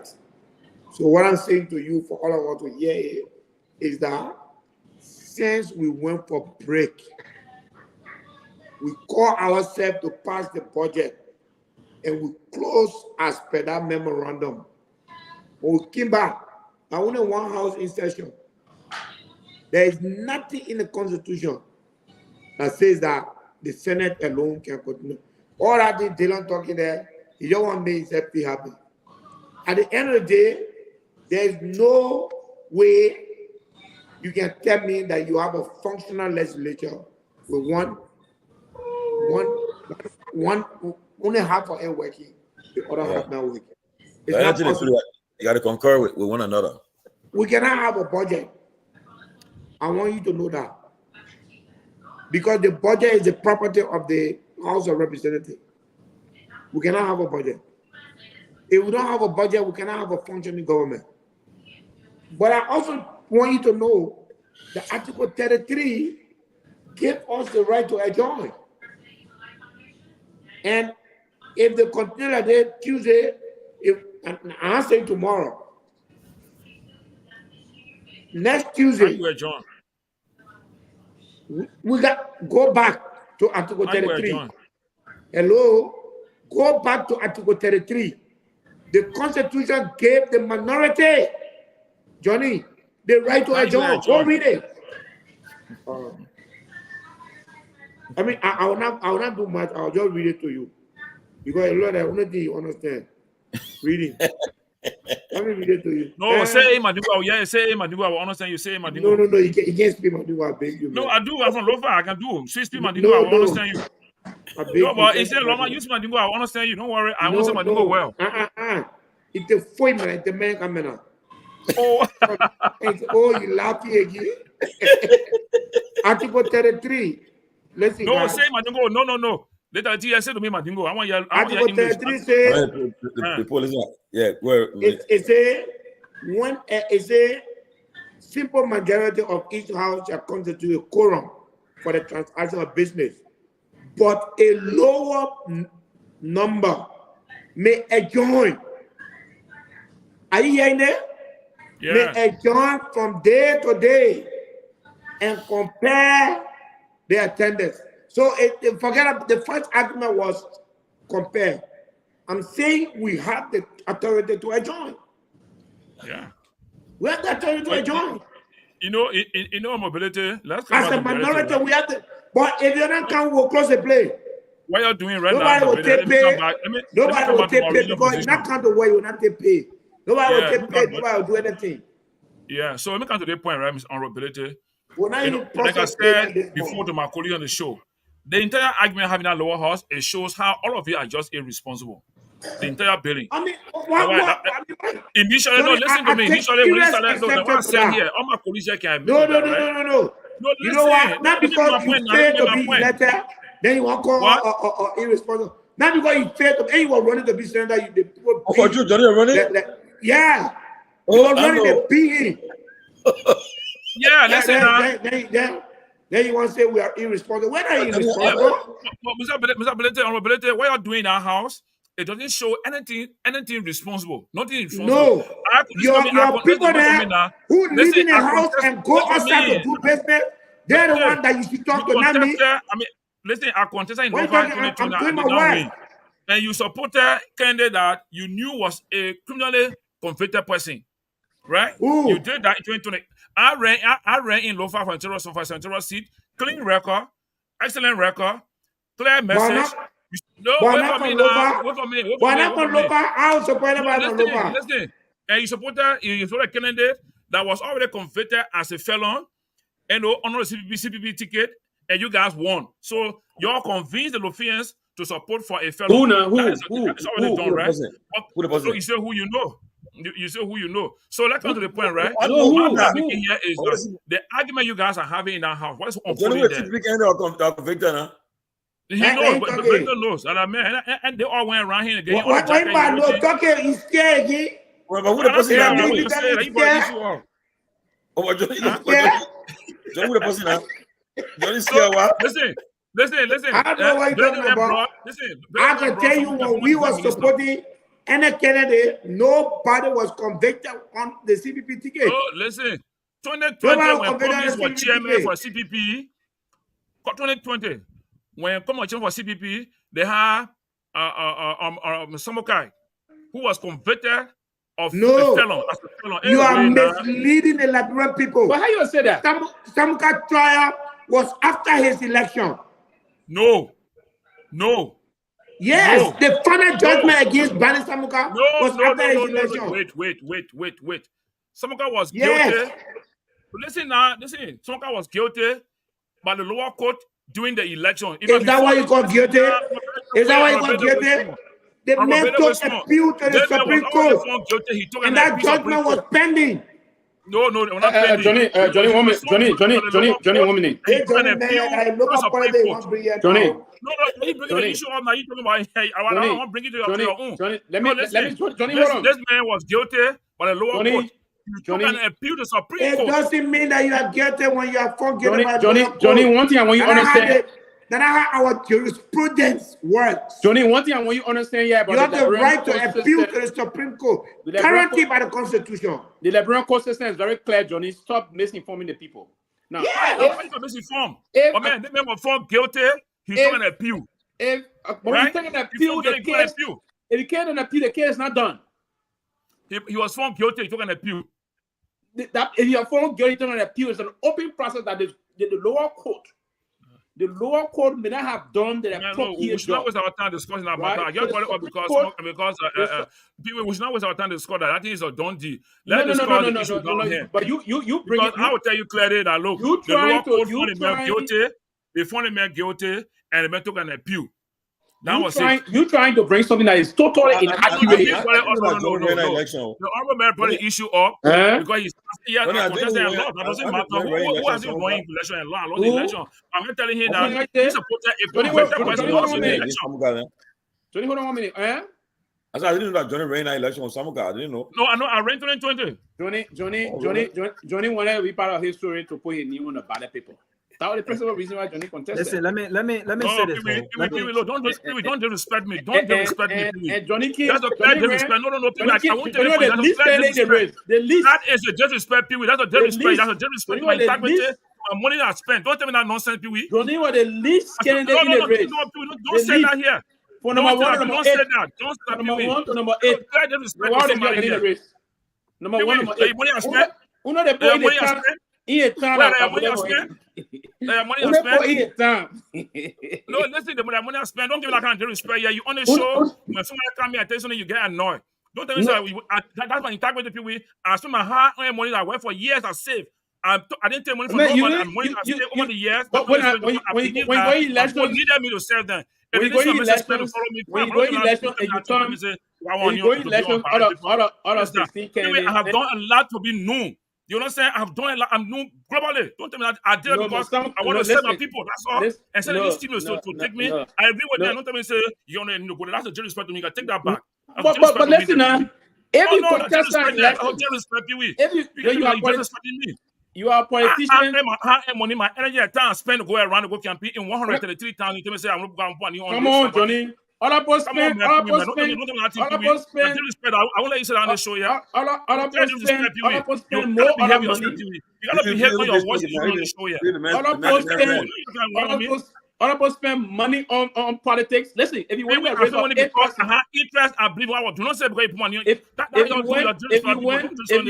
you went in the elections process with 8 contenders, whether I win or not, I went there for clear intent to serve my people. What does that mean? And I have a clear message. So, don't tell me see, you politician, you want to be senator of Lofa, but you don't want a Lofa voter to criticize you. Then you get it all no, disrespect to me first. Right? Disrespect to me that because I won't be on bad people that criticize in there. Not criticize in there. You are getting disrespectful. That's all. Okay, when you step in a place that the proliferation of political parties, people can contest presidents, but they won't be seen. What does that mean? When you say the proliferations of those political institutions, people that they come to get on race or something. We are electorate. We critique the politician. You are a politician, I'm an electorate. I got the right to critique you. If you kill on the guy, then you get it, you rage. But no, but I'm telling you, your action is the disrespect. How do I get please? I didn't make it represent me adequately. Don't say that. On the floor. When you go in on the take it back, you should take it back. I'm not your senator now, right? I'm not your senator, but I'm your big brother. Take it back, Pewee. Okay, big brother, I'll take it back. I will deal with you. You see it? Johnny, our politician, right? They get you were independent. No, I ran on the Liberia National Union ticket. The man ran the Liberia National Union. Yeah, honestly, nobody. It's funny, but man went around. The people are Lofa, but I think he can try. I advise the man to contest as representative. Johnny, be frank. Johnny, do better than one that there right now. I beg you. I told him to be go for a representative. He tried that one. He didn't listen to me. Yo, Johnny, you get me. You want to learn to him. So let me say that I wish representative was on, and I wanted to agree with Johnny on this one.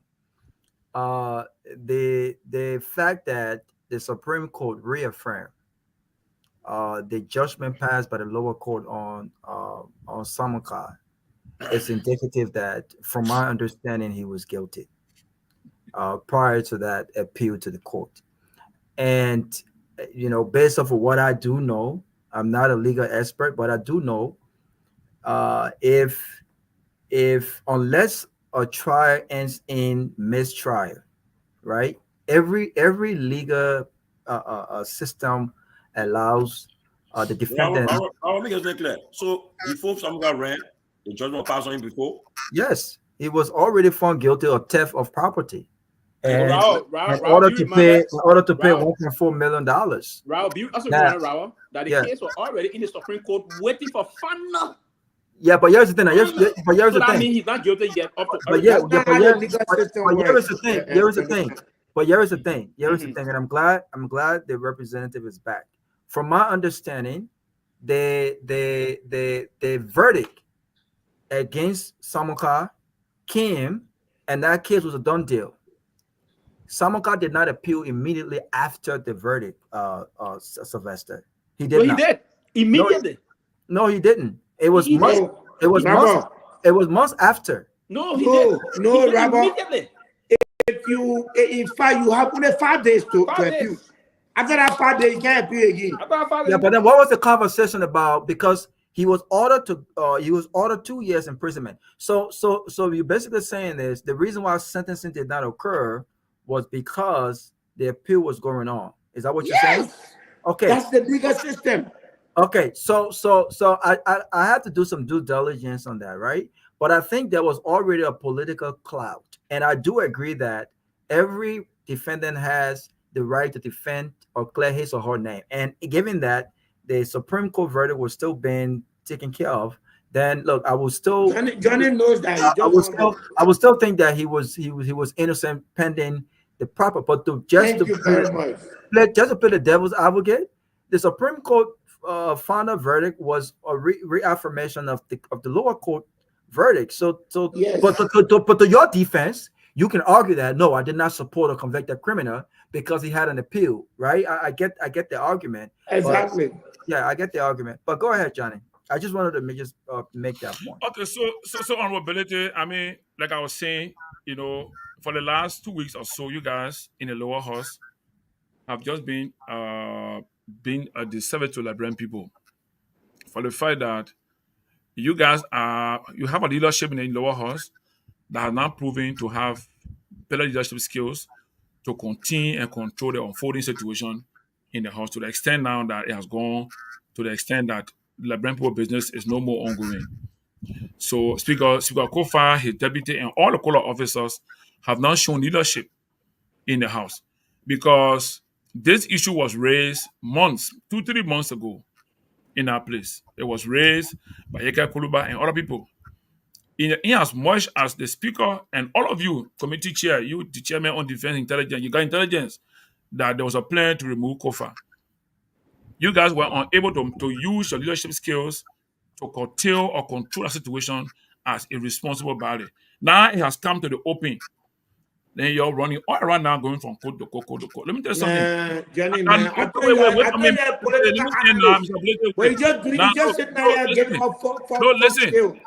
listen. A fairy tale story.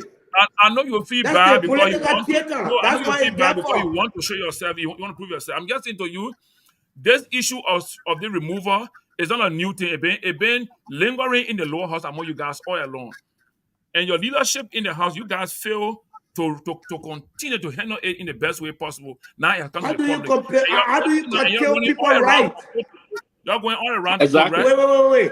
How do you curtail people right? Let me end. I beg you, don't call me all. Let me get end. So you guys running around from place to place because you fail to control your internal matter in-house. And that place is a place of honorable people who are respected, who knows how to handle matters.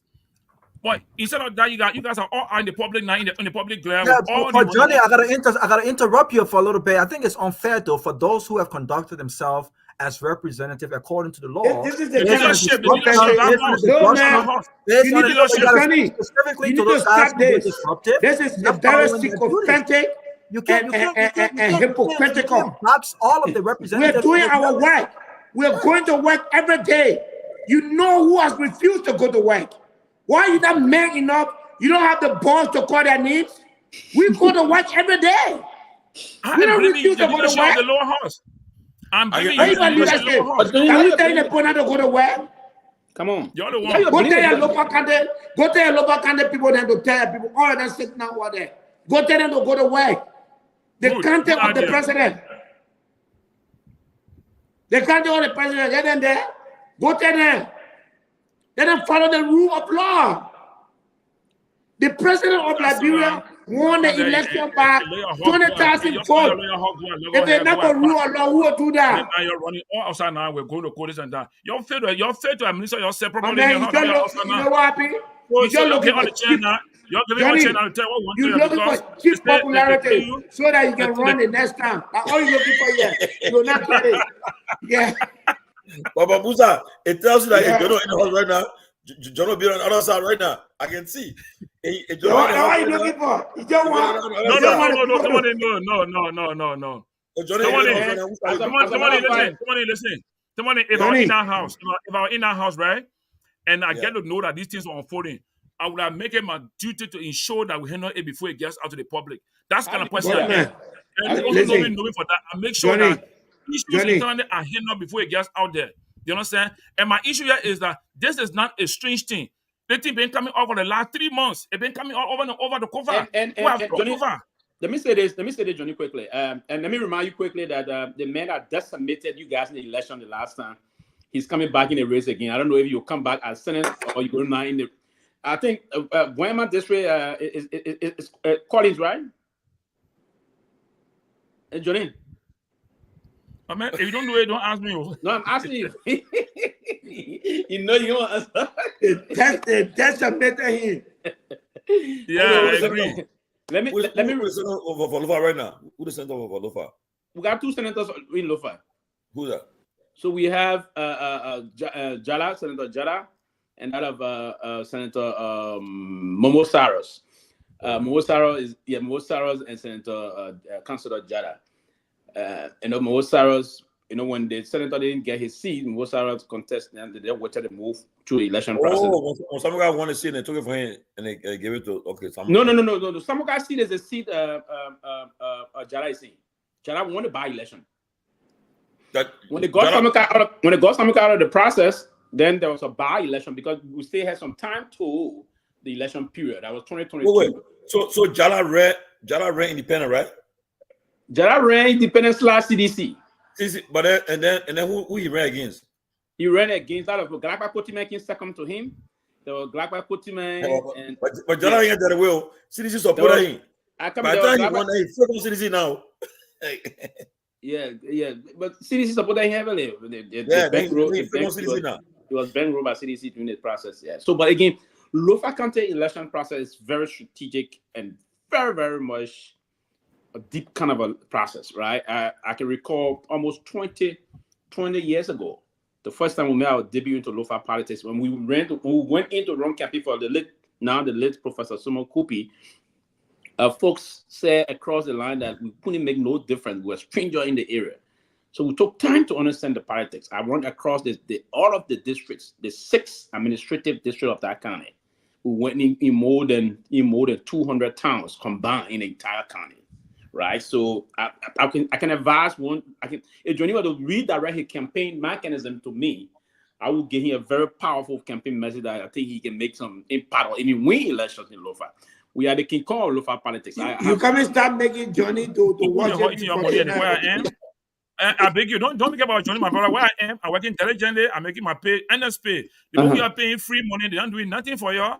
No, that's not an issue. I see what you want to get. I'm not doing the poor business, my brother. Free money. I'm having a different direction in my life. Listen, Pewee, where I am right now, the people who eating the free money now, say I'm not there to eat some. The people who eating it now, they deal with them. You're talking about that for me. I'm doing my work. I'm being paid adequately. I'm well. I'm okay.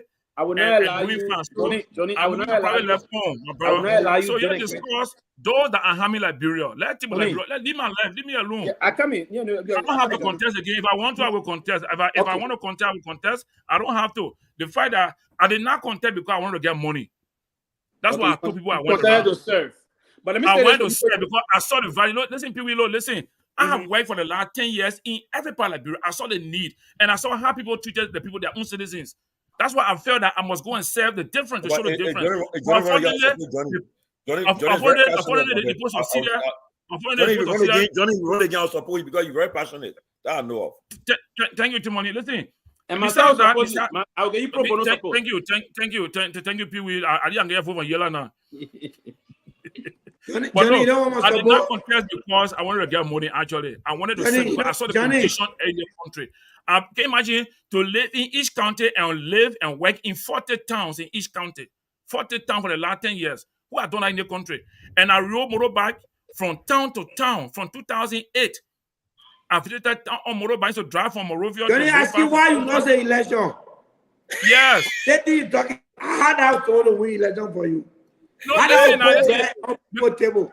You're supposed to give people hope. You're supposed to empathize with their current condition and show them a pathway from there. But that's what I was doing. No. And most importantly, your record. Your record. What? But you living in luxury. Look, where the places I saw where I'm talking about, what I saw. Listen, right? What I went and saw. Don't envy me. I work for my. No. I do not. I work for my luxury. So yes, I live in luxury. I work for it, right? But you know what? So you know something? I'm also in a swamp.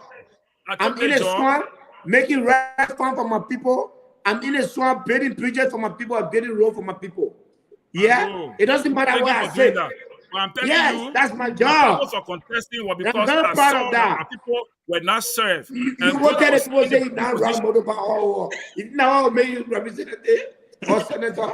You can't work. No, listen, but I understand. La people left Flamboyant said they want a big man with penny car and around people hanging behind you. Yeah, they want a big man, he got me money. I have gone around and seen the country very well. So I thought I said, look, let me try and see if I can help my people to improve the living condition. Or however, it didn't work. Now I remain doing what I'm still doing. Real quick. Let me tell you, Johnny, let me. Johnny, then they can work where after. Johnny, let me tell me. I think you let I think that on this. No, but if Johnny run again, I mean, Johnny will make he's very compassionate. No, Tomalin. For the Senate, Johnny can win the Senate. Johnny will run tire. Johnny will run tire. If Johnny man, you leave me alone. Let's discuss what happened now. How we how they taking pay and not working for us. Let me tell me though. I think Lofa candidate represented them doing that thing. I think Johnny. I think people from Nima Kante same way they under here. Your own Togar from Nima Kante. He didn't want to hear the group. We can talk to the man. Talk to your man. We are divided. We got some Nima people coming to session. The president Kante, one representative. Togar, so you can change now. So you can put together. Togar guy, you got his 9 right. You got 9 representatives. Who is not doing that work? Why you can be a man to say the truth? Who is not doing that work? Who has left? Who has refused to go to session? All of you not working. Who has disrupted session? Be a man for once. Say those who have not gone to work, not me. I've been going to work. I'm going to work tomorrow. Johnny, that's what makes you a man. Not to romanticize and sermonize and reminisce and talk about this and that. Say the truth. Who has disrupted the governing process? But Chairman Bealded, though, have you invested some time in looking into their concern as well to consider what they are preferring or what they're concerned about, or you're only concerned about the fact that they are now walking away from session and saying to you that because of what they are alleging that could be part of their problem from the speaker's point that they are not coming to session? Have you considered looking into it, or you're only being sentimental and siding with the side that you feel like is best at this point? No, I'm siding with the truth. And by the way, thank you for the question. I'm not siding with Speaker Kofa. I'm siding with the right thing. When you want to remove the speaker, the law says there should be 49. And then you list all your grievances and submit it. It is that time that the speaker will respond to each count against him. And then I will have the opportunity to review what you have presented and review what the speaker says, and then make my judgment by voting for or against. For me, I'm not discounting anything they're saying. I'm only saying, allow me the opportunity. You have laid your allegation. I cannot make judgment on the allegation until I hear the speaker's side. That is what we call due process. To give myself a chance to vote whether they are right, the speaker should move, or they are wrong, the speaker should not move. That's what I asked. Yes. That was my question, though. Have you done due diligence to inquire from both ends and then make the logical conclusion to say, okay, the side on the right could probably have they have a legitimate concern as to the side on the left, because you're telling me again you're siding with the speaker himself. All right, you're siding at this point, but at the same time you're telling me that you heard. I'm not siding with the speaker. That, I've never said that their allegations against the speaker are confounded. I've never said that. Okay. I've never said that, and I will not say that. All I said was, let's follow the law, and exactly. We will make a judgment call on your allegation. So the law only requires.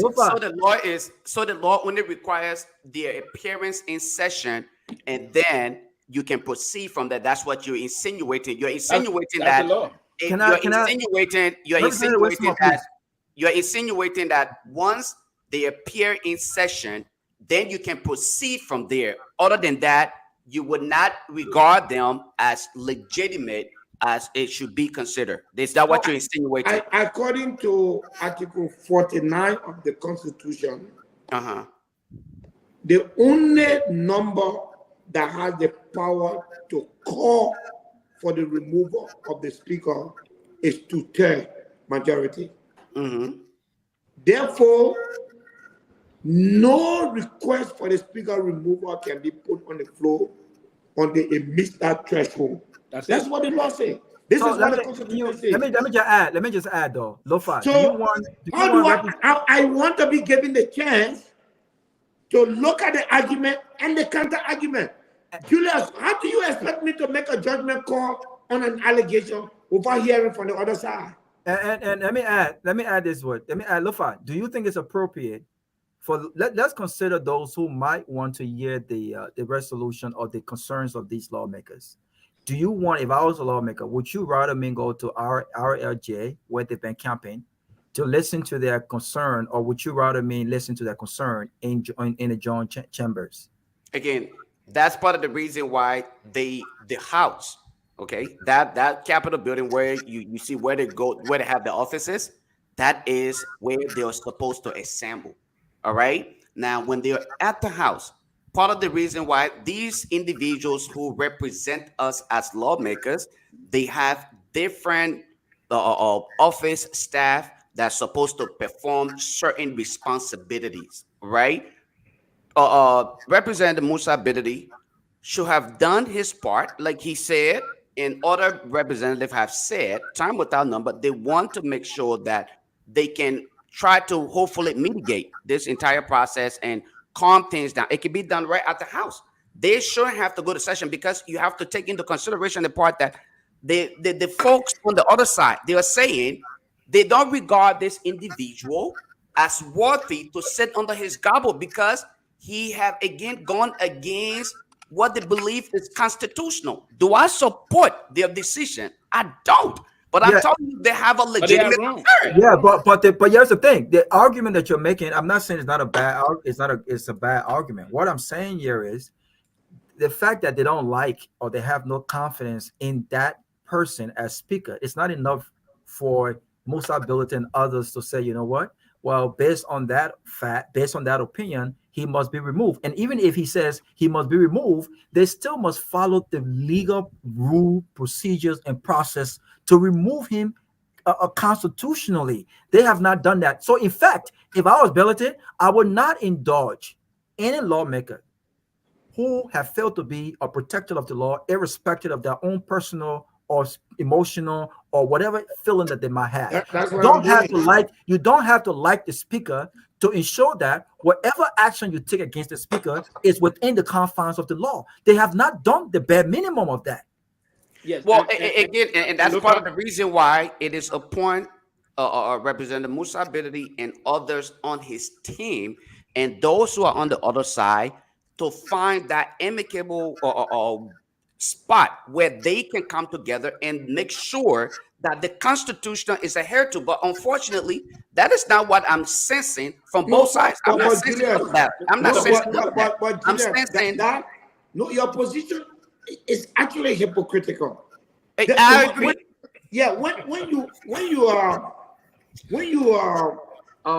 When you have a situation like this, I think you need to lay the facts where they are.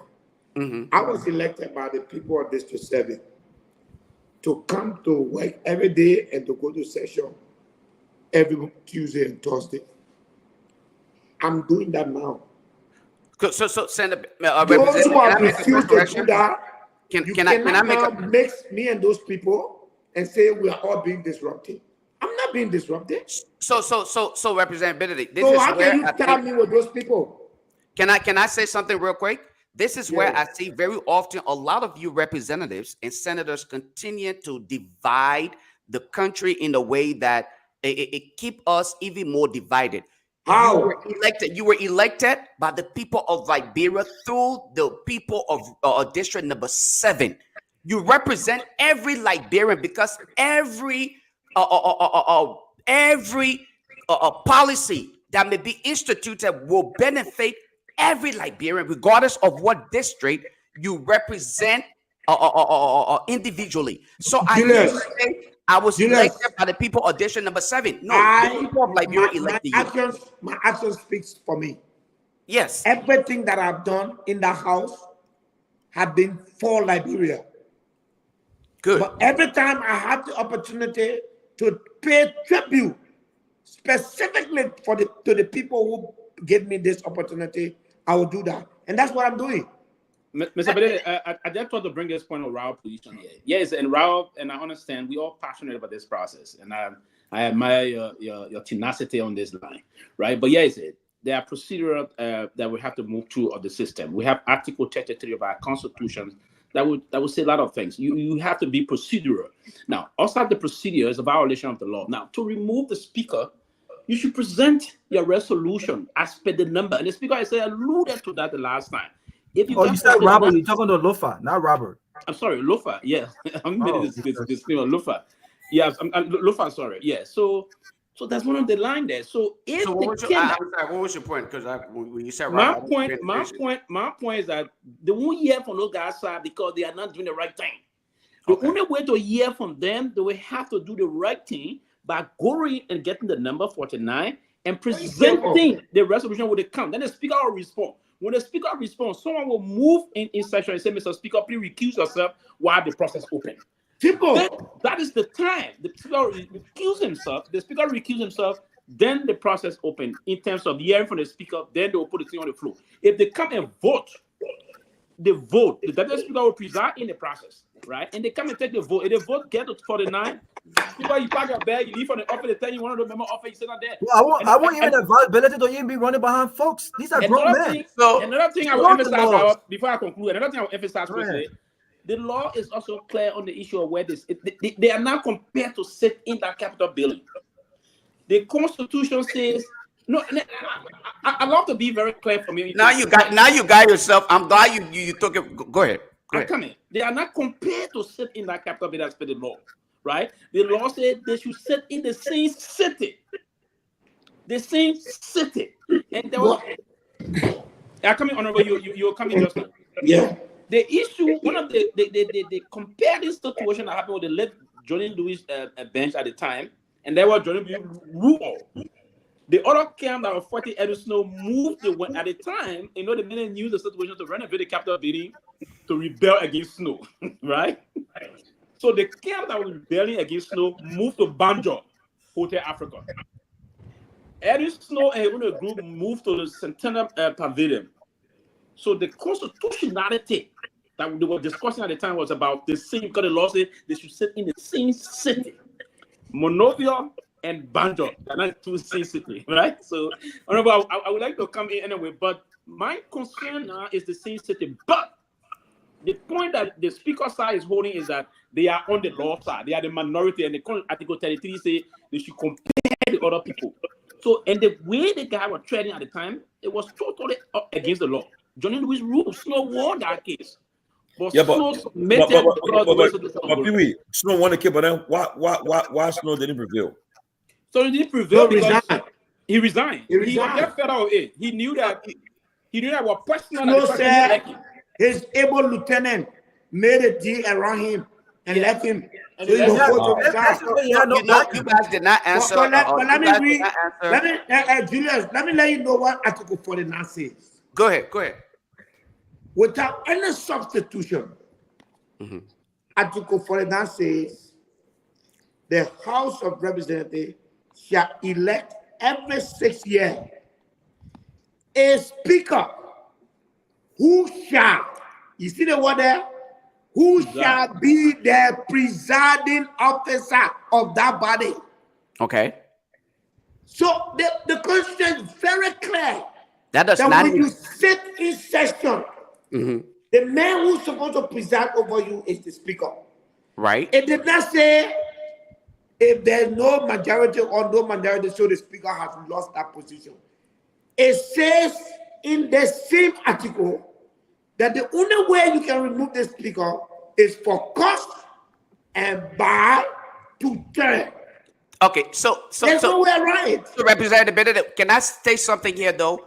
Your statement, you said the man who is supposed to, the man who is mandated or required, it is not by any means performed, but in the same light, it is also stated that if there is a concern, it leaves room for a judgment.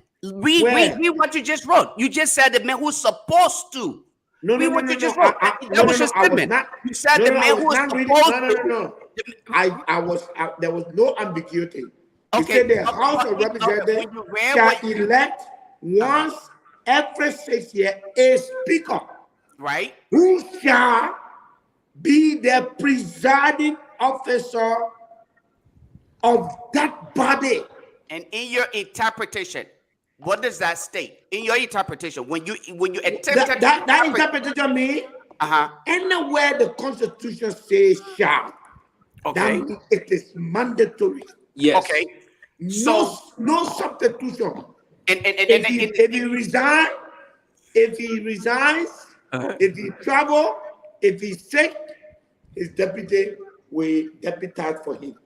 Not when he's on the ground. The Constitution is very clear.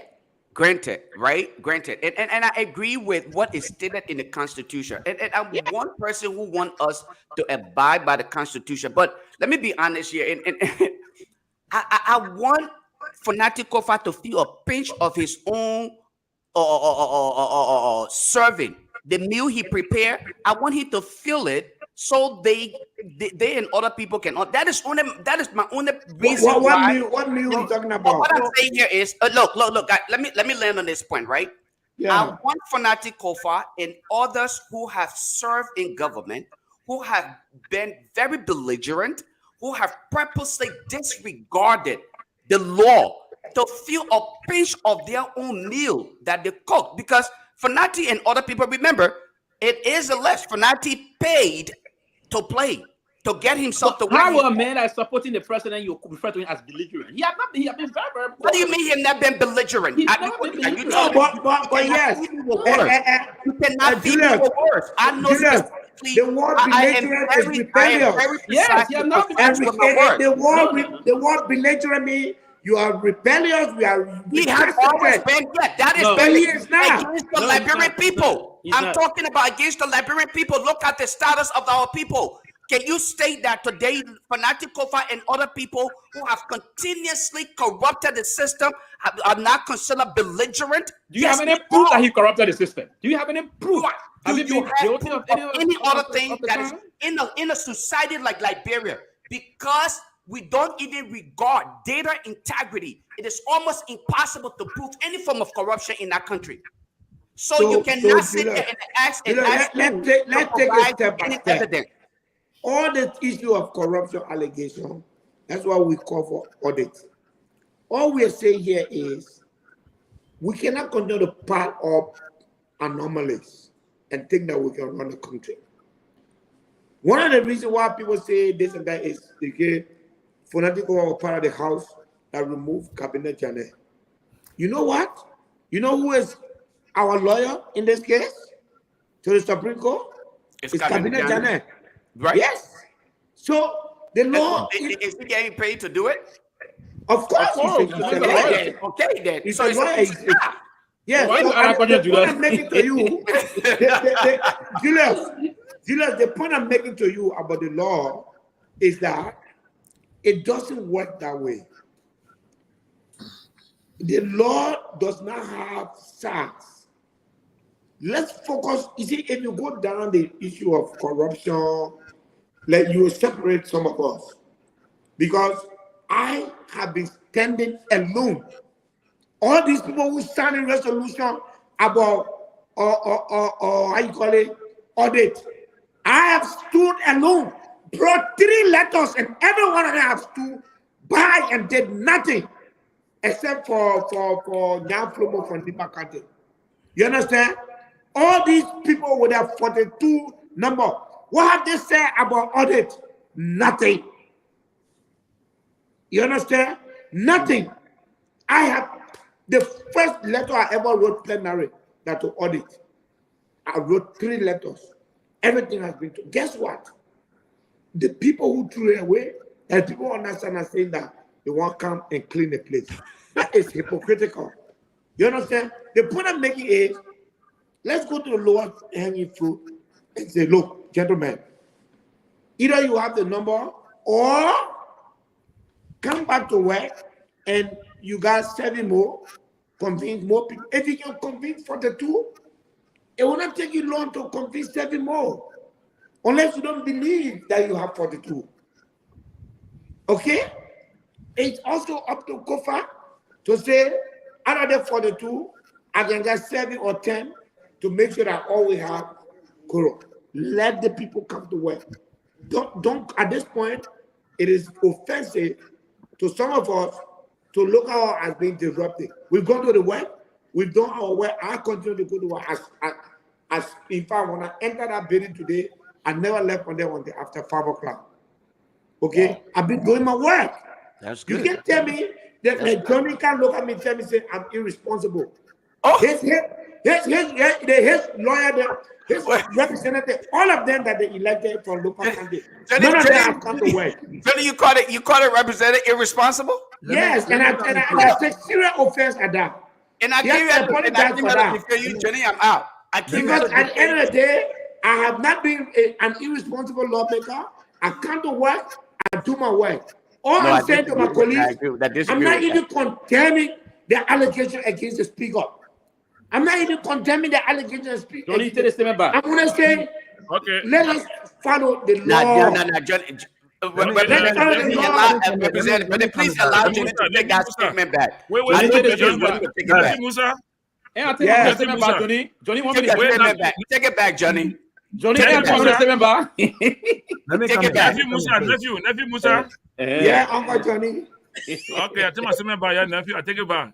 Okay, now, I keep the rescue for Pewee and everybody over your kids. Not only do you talk to the representative like that. Don't do that, man. I take it back, nephew. I take it back. All right, Lofa, you take the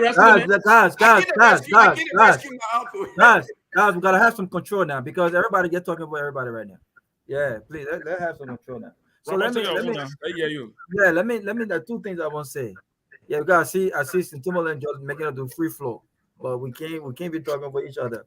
But 2 things I want to say. One is, and I wish Lofa was on.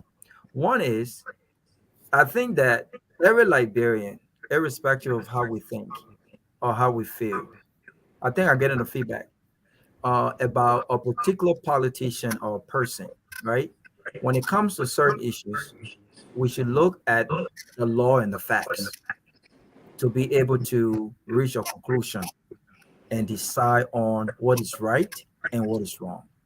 I was talking to a friend today when we were watching a Balandi, and this person just don't like George Weah only because They were now a sedition. So they've judged George Weah based off of George Weah politics. And I said to him, then that's not fair, right? That you're allowing your sentiments and emotions to take control of your better judgment when it comes to all of these issues, because you don't have to like your politics. I'm getting a lot of feedback, man. I know you're muted, Tomalin. Can we all mute? I'm getting a lot of feedback. But you don't have to like great. You don't have to like George Weah politics to admire his story, right? To a boy from where he came from in Liberia. I mean, today, over 400 million people were listening to him, right? And to some extent, that brought for me, irrespective of my outlook politically towards him, that makes me proud as a Liberian. So we have to look at situation and things, and it's case by case, pretty much. You can disagree with George Weah politics. You can disagree with fanatical for politics. But when it comes to this issue and how the approach has been, we should focus on the facts. And the fact of the matter is, those who are against or those who are seeking the removal of fanatical have done more harm to themselves and their argument than they have done good to their argument. Because the best place to make your case, again, as a lawmaker, is in the House of Representatives. It's in the joint chambers. Simple as that. And even if I didn't agree, even if I didn't like fanatical you allow me the opportunity now, based on your presentation, the right way, you allow me the opportunity to look into your argument. But as a lawmaker, I'm not going to go to our jail to go and run after grown men. These are grown men. They have to follow the law. They have to follow the law. And any lawmaker who refuses to follow the law will not have the space to convince me outside of that confine. So if they want to convince other lawmakers about their arguments, they have 30, they have 42, go to work. Put your clothes on every day, go to work. You don't fight to win from outside. You fight to win from in. You've got to be there. And Johnny, I want you to come back here, because the next point I want to make is to what you said earlier. And so the bottom line is, until they have the 49, they can't convince lawmakers from outside the chambers. They have to be there. They have to go to work every day. They cannot deny the Liberian people for which they were elected because of their own opinion of the speaker or who presides over the speaker. He was democratically elected. A lot of people don't like Joseph Boakai right now, and it's too early. But can we just automatically ask for his removal because a few folks don't like him? No, it doesn't work that way. Either the House have a legitimate reason to have him impeached, and they still have to go through that process, or we wait for the next election to democratically elect another leader. That's how a democracy works. And so I don't think this is about the speaker. When Lofa said, I want him to feel the pinch of his own doing, two things doesn't make a right. At the end of the day, whatever the speaker did then, whatever he supported, still does not make what is being pushed on him right. And our position is not about fanatic kofa. It's not about supporting fanatic kofa. It's about protecting our democracy and protecting our rules and our laws, especially by those who should be protective of our rules and our laws. So don't get this confused when people say, hey, this is not right, and say, oh, you support fanatic kofa. I don't think Musa ability to support a particular, and he can speak for himself, a particular side in this case. I think he supports the law. And we must look at these instances where we say, you know what? I don't agree with George Weah politics. But man, for a Liberian, a small country like Liberia, 5 million people, to have a representation at one of the world's largest events, to be the only black man to have, up to this time, black African, to win the Ballon d'Or, to be there, and 400 million people watching him. You got to admire that story. You got to admire that, right? The last point I want to make is this. I heard Johnny talk about, knowing the country and the fact that he wrote back and he's moving, and I like that story, Johnny. Trust me, you're like an uncle to me now. We're a family, right? You're right. But here's my issue with that narrative. My issue with that narrative is it takes away from good human beings. I'll just put it that way. I will give you a unique case, Alex Cummings. Alice Cummings may have his own issues when it comes to selling Alice Cummings, but a lot of the issues with that was the fact that people looked at him as an outsider, as a guy who was a newbie. He was a newcomer. You know what I'm saying? Like people did not know him. And people despised the fact that he was a successful Liberian.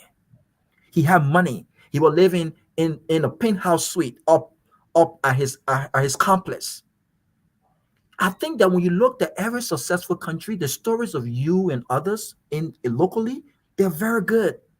But there are local people who have thrived and who are living luxurious lifestyle. We can't take away their story, how they worked their way up there to be where they are today. But when we frown on success, and when we think that successful people have no place in the transformation of our country, it takes us nowhere.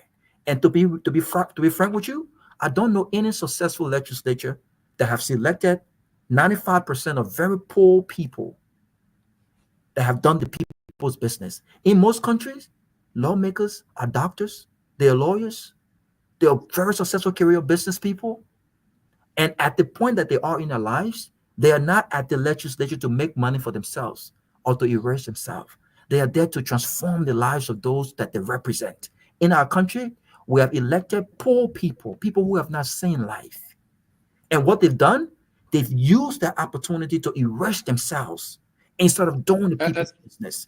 And so I want a lawmaker like Musa Ability, who does not need the 15K every month, who does not need the brown envelope to pass laws, who does not need to worry about these people, because they are there not for themselves. They are there for those they represent. And if we continue to do that, I think Liberia will go far. Thank you. Yes.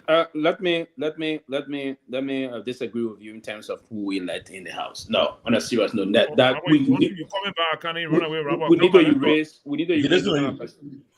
erase what kind of perception about people that have to be having. No, we have people that are poor, that got serious integrity. The war is over. Back in the country. That's an argument that people should not have money or see life before they be elected. No, those people that got money may have gotten some of their money fictitiously in the kind of a surreptitious manner and the rest of that. So my basic process is that folks we got a lot of poor people that are great teachers, very committed to the process. They are people with high integrity. The baseline here is people should focus first and foremost on the country. It's not the issue of that. People should focus on the country. The first and foremost process about representation should be our people. We have and that's why the Constitution, the frame of our Constitution are very logical. Yes, and for now, we pay tribute to them for the kind of a balanced way they struck the Constitution. And that's why the Constitution gives clear. You may have been 25 years old or older. You may have an incumbent property or small money, like money, 25,000, and you should be a Liberian citizen, right? So it didn't say you may have lived good life or get some money in your bank. No.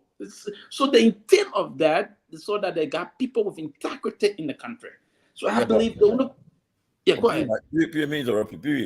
The problem that we've been facing. I mean, you see, it's not because it's here though, but you see an example, right? A successful, you see, in America, yeah, they put a run for Congress here. Mm-hmm. Do you see anybody run for Congress here? Most of the run for Congress are most of them are over millionaires. I mean, I'm not saying you should disenfranchise. And let me counter that statement by saying that. Do you also know? But the problem is that you see, because for example, now most of the guys that run for our Congress in our country, mm-hmm. they see what their friends have done. They say, "Oh, when I go, I'll get out for 5,000 like I too. I'll get the same money the person getting to." And you have seen them. You have seen how they have progressed from coming in the house, and then as they excel. You see that the life change, all because of the money. Most of them there. I mean, you see this. They're there for the money, not because of the passion for the people. No, I don't think so.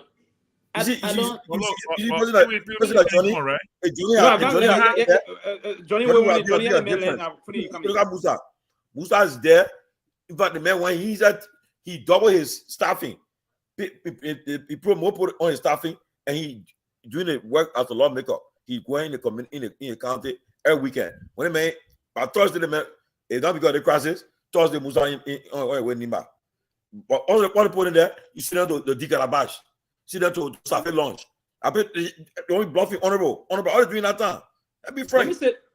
Infecting the country, brother. Yeah, well, I think it is my issue that Robert spoke Johnny, about. Johnny, let me end your fire. Forget my thought, please. Let me say quickly to money. With Mr. Bealded doing what he's doing, Mr. Bealded got the money. That's why he's doing it, right? He's doing it on his own volition, right? It's not part of the constitutionality, right? In terms of the responsibility for law, he's doing that on some of creating extra office and the rest of that, and doing extra things in other areas. Back even here, I'm falling deep into politics back here, but yeah, most of the people are billionaires contesting here. Do you know the reason why many people are still hitting their hand that they are giving tax break to the big company?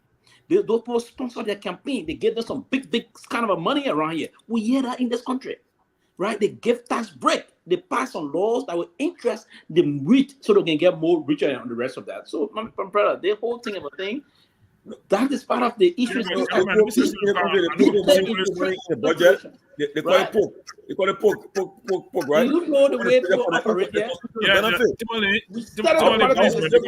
It is my issue that Robert spoke about. So Robert, I think maybe my message didn't go well with you. I'm just telling you that I've been around Liberia entirely, and the job I had was to be on motorbike to travel from place to place. So in 2008, I served as a research assistant to George Washington University at USRP, the United States Institute for Peace. I was serving in that capacity to collect data on the issue of justice in Liberia, right? So I work in Lofa, Bon, and Nimba. And I had to travel from town to town, meet with chiefs, elders, women, everybody. But then I'm not in politics.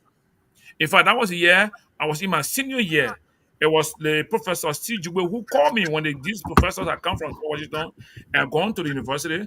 Jugbe called and said, John, maybe you have to come because you are almost complete and you got a lot of interest in research.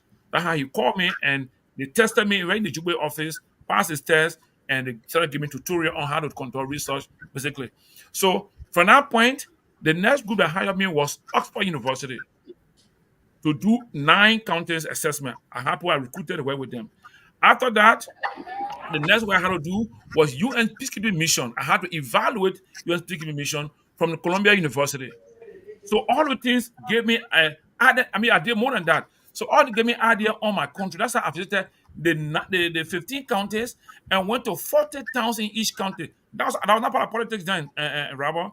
So then, after seeing all those things happen in the country, and we have senators, we have representatives, we have president, we have everything, and I did not see change. I did not see things that were impacting people that be improved. So that led to me in 2019, 2020 to say, look, with what I know been happening in this country, we can't stay on the fence and keep condemning. I'm going to raise at that time my saving to be frank between you. All the money I work for, I've been saving. You know, the one I keep money. I was saving my money. I said, look, I will take my money and spend it on the election. Right? So I did that. That's when I got myself a land. I got one, in fact, a friend of mine who met me in the garage repairing my Pathfinder Jeep. He said, no, Johnny, you got too much passion for your people. Take my Nissan Patrol and give me your Pathfinder Jeep I will use it in Monrovia. This guy gave me his Nissan Patrol right in the garage. I thought you were joking. We stayed right there. We exchanged everything. Very good Nissan Patrol he gave me. And I used that car to travel every part of Lofa, 113 towns. Taking my time to educate and make people be aware of the role I want to play in the capacity as senator, how they will hold me accountable, and how I'm supposed to deliver to them and make sure the basic issue they have in their community need to be addressed. But here what happened in Lofa, my brother, just to be brief. Lofa is highly traditional. So with everything I said, nobody disagree with me. They say, Johnny, you already know the issue, you are speaking to the real issue. All they had to say was they already got instruction from their uncle to support some kind. But then the CDP down under the leadership of chairman Cummings was so strong, organized, well structured, and they had means to do things. So that's how I saw myself fighting against a bigger force. But however, I'm telling you what, I enjoy it because then I got to know the value of my intelligence. I knew who I was contesting against, all the strength they had, and I didn't have that much capacity, but I stood up to them to the extent that in the debate, right? The debate ended. Some of the people who came to the debate said, Johnny, if the offense are serious, you are the preferred person. However, they have made up their mind. To conclude, in my village, we have big family between almost like 200-300 persons. A brother of mine who and I grew together in the Catholic school in Vanjama Kingdom, Mr. Johnny, people are deceiving you. We are taking off for some kind of business. And I will not be here with lie to you. I'm telling you true story. So we are taking off already. You have already seen here, we believe you, we trust you, but we are taking off, we cannot withdraw because we say you didn't come earlier. So that's my history, and I enjoy that because it gave me a better understanding of Liberian politics when it comes to contesting in the country, right? And yeah, that's they took the same oath for Bwaka. They took the same oath for Bwaka. Apparently so. That also happened. Maybe. So now, so Robert, so the point I made was, when I was campaigning, I was not on motorbike all the time, on car. Once in a while, when I need to go to a place where I have bad road, I will use motorcycle to go places, right, to go around. But here is it. I wasn't contesting because I want to make money. Because I left my mind, I don't have my interest. Because of the passion, the things I saw happening in my country. And up to now, if you heard about it, that's also nice on the radio. I tell you, so I don't have interest in the guys' argument in our legislature. They should be proponing basic things that will improve our country condition. Right next door here, 4 zone. Jallah, 30-minute drive from Pinsville, Lower Magibi. Go there. People there drinking from creek. There are places I work every day in the community. People drinking from creek and streams in this country. Just recently on the media, they get reported that about 1,000 plus in the people are drinking from stream and things right in Lofa in Kolahun district. So these things help us.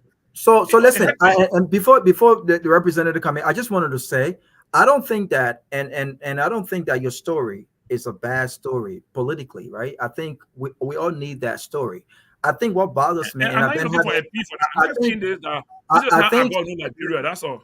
No, that's fine, but that's a compelling story. What I'm saying is, I think what has happened over the years, and I mentioned Alice Cummings as a perfect example, and it worries me and for me and my unborn kids, because I will be damned for anyone to think that because of the life that I live, because I live in a nice house that I work hard to build in Liberia, right? Because I drive a nice car that I've worked hard outside of government to drive in Liberia, because my kids attend the best schools because I can afford and I work hard for them to do that, not at the detriment of poor folks. I'll be damned for anyone to think that, right? I don't have what it takes to understand the struggle, because you don't know my story, right? You don't know the struggle that I went through. I don't know any poor person who would rather be poor.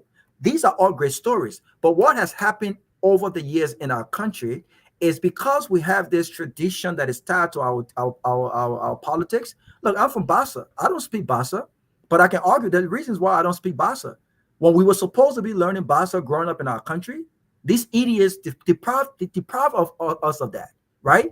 We were not focused on learning our native dialect. We were focused on escaping bullets and doing all this nonsense, right? God bless us. We came to America. We took advantage of the education system. One second. No, I mean 1 second. It's very important.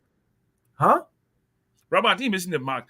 I'm not missing the mark. I'm not missing the mark. Let me land. I'm not saying this to seek for a. I'm just telling you, this is why I went to see my country condition. No, but what I'm saying is, I'm not disagreeing.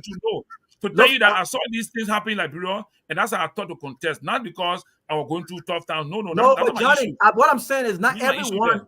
It's not everyone that is not living in a penthouse suite or living luxurious, like you said about Musa. It's not everyone that is poor. Everybody's bank account will never be the same. Musa might have you muted Musa. Musa might have $100,000 in his account. Musa might have $100,000. Johnny is a rich man, but he just cheap. He got money.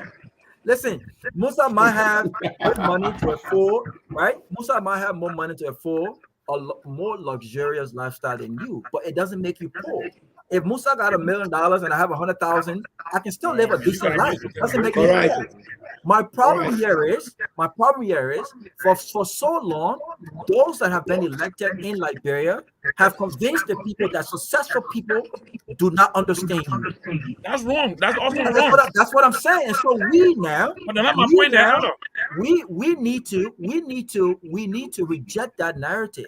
Because you know what? I think what has hurt us over the years is that the folks who have elected are 95% poor. Not only are they uneducated, they are very poor. Some of these guys don't understand. I'm not even talking about financially. Robert, you know why y'all will not graduate from that? Because the so-called educated money people, you don't want to be on the ground. They want to be sending money, Western Union money. And I have learned, any politician who comes in this country focuses on his constituency for 3 years, you will win the election. Musa, we will be in Liberia. Some of us are making plans, right? You're gonna come. But here's the thing: when we get to Liberia, we want to make sure that we have two or three sources of income. We want to make sure that we build our mansions already. We want to make sure we have our nice cars already. We want Liberian people to see that we've already lived life, right? And this would not be about money. Oh, so you coming to block Liberian people? I'm sorry. Say that again. You coming to block us? Dude, say that again. No. Listen. You're not understanding the point, Musa. The reason why, you know how many people think that you're a rich guy? People think you're rich. What you earn I'm rich.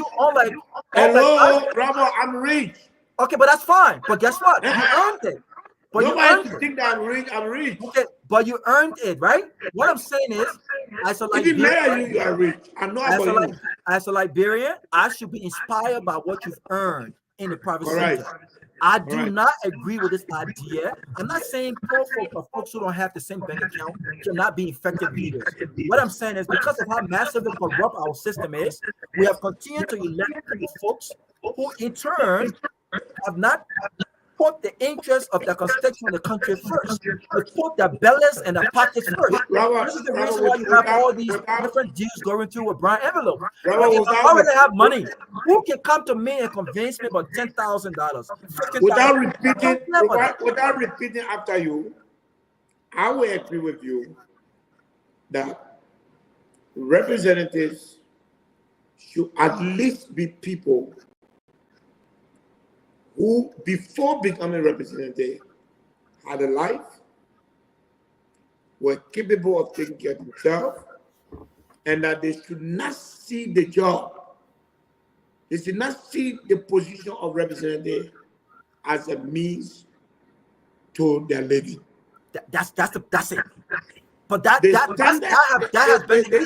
standard we set is horribly low. Exactly. Yeah. That's the issue. And there is a sentiment against people who have worked hard to lift themselves up. Exactly. But Alice Thomas is an example. Alice, how long has he been in Liberia? Is he mad at Johnny? He's worked hard. He's a professional. But he has some tendency that they don't like. I'll give you an example. If you go camping, you go in the district here, you get money to the district coordinator. You tell the man, when I come next time, come report to me how you spend that money. When a man leaves, say that other man an NGO man. It's not NGO running here. I'm telling you. Right. I mean, it is serious. All that needs to happen is for people like you, people like Johnny, to focus on their area of election, stay there for a long time, and swallow plenty of things. My brother, the impact you are going to make on your country is not at the district level. Like Johnny said today, Bealded, stop talking about the people who elected you. Talk about the country. I agree with you. But meanwhile, if you don't take it from those people, you will not have the opportunity at the national level. So one of the problems we have, educated people, honest people, and this statement is very difficult for me to make, but I have to make it. We don't let the things we know that are not good to pass by all, because we have a journey ahead of us that is bigger than where we are. If Lofa comes to run and he begins to put structure in place that makes him look like he has already won the election, and make the man over there who's going to vote for him to see his vision. They will say, but when that man win, we finish. We can't do that man, he will start showing paper to us. So, you know, what we need to do with even our organizations, what we need to do with the diaspora community, and I hope we can do it, is that we need to do orientation with us. Every time you come to Liberia and you go in a community and people treating you bad, sometimes you're angry and it really makes you angry. They say, I don't know what's wrong with these Liberian people. You know what? You don't mean harm. But when you move on there, you go and make it to Lola, you are acting that you are different from them. It is a very difficult situation. But we can change it. That's why I have seen, that's why after all this, we're going to introduce the amendment to the election law to allow folks, Liberians, to vote outside of Liberia, because the Constitution calls for absentee ballots. But it's not in the election law. And we're going to also make sure that Liberians outside raise money to finance that process. You guys are almost between 150 to 200,000. Election was 1 year with 20,000 votes. It means that you can always be the deciding factor. You are independent, you are vocal, and you can change this country as diaspora. And we will tap on the diaspora in the future so the diaspora can stand by itself, support candidates that support their cause around the world. So we got a long way to go, but the type of leader we are electing reflects our state of mind. And so until we change our state of mind, the mind is going to always elect someone that it sees itself through. This is the problem we have. You cannot be Mr. Clean during campaign, you will not win the election. Yeah. You cannot be the man who gave money yesterday. Say, my man, you the coordinator. You know what I won my election? Sometimes you get this guy, he's very powerful, he's important. But every time you get money, don't eat it. My brother, that I may eat that money. Then you go back in your track and go spend the same money because you want to win the election. And then when you win the election, then you begin to institute changes. And you don't do it in a radical form. You don't do it in a radical form. First of all, you need to orientate people. We need to change how we live our life. We need to change how we do things. It is a difficult work. That's why you see lawmakers.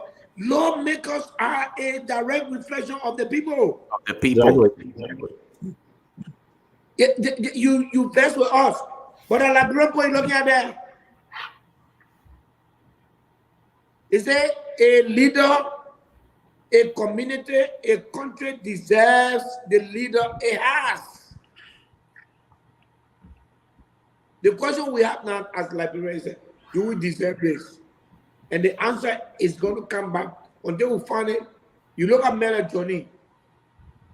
The man has so many experience where he can help, even this budget process. He can help with it. But we can't take him in helicopter and bring him in the house. We can carry him to the people first to vote for him. That process, as far as those people concerned, who bring in bread? Who bring in this?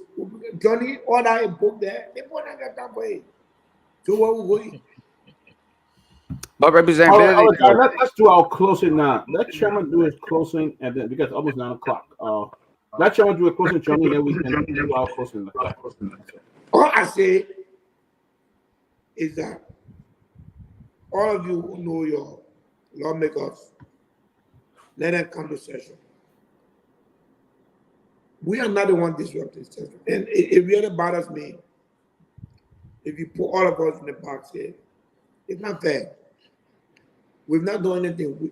For me, I've gone to session. I'm going to session tomorrow. I'm going to session Thursday. We need to speak to our lawmakers, come to session to involve crisis in our government, Nobody can replace or act on behalf of Fanatic Kofa when he's here. The Constitution has no place for them. There's nothing that can make the president or anybody in the country to write the so-called majority group. Nothing. The Constitution is very clear.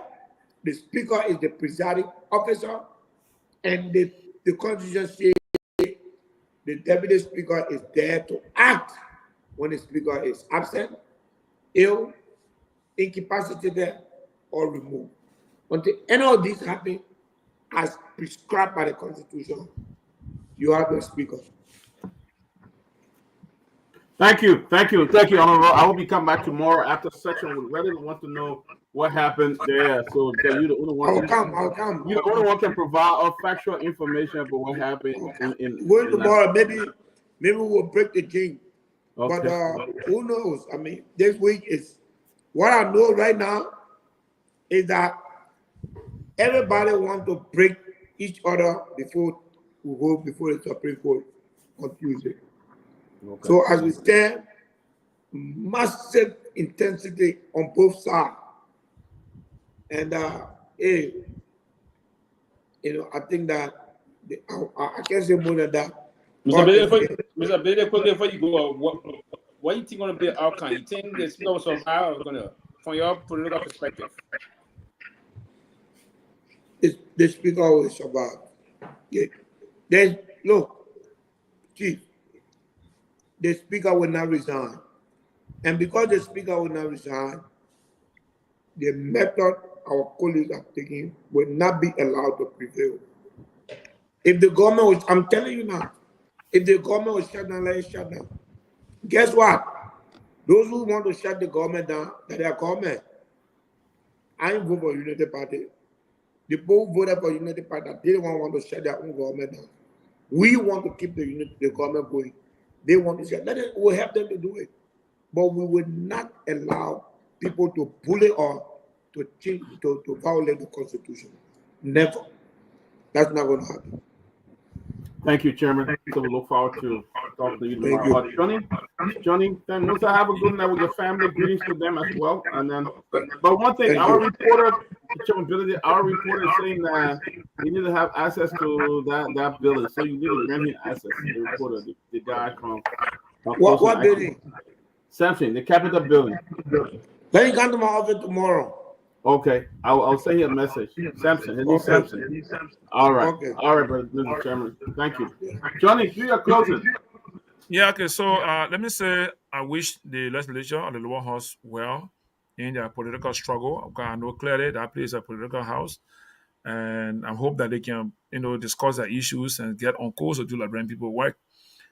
We get discuss this issue because it's a national concern.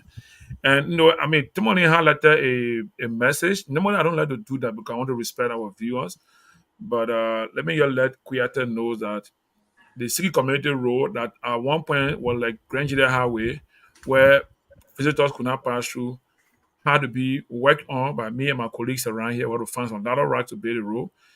When they create debt in their homes, they give to our young brothers and sisters that are running around to go and throw their garbage. So guys come and dump it right in front of my place. I have to pay the sanitation company every week to clean the major road, the highway, the road coming into city community.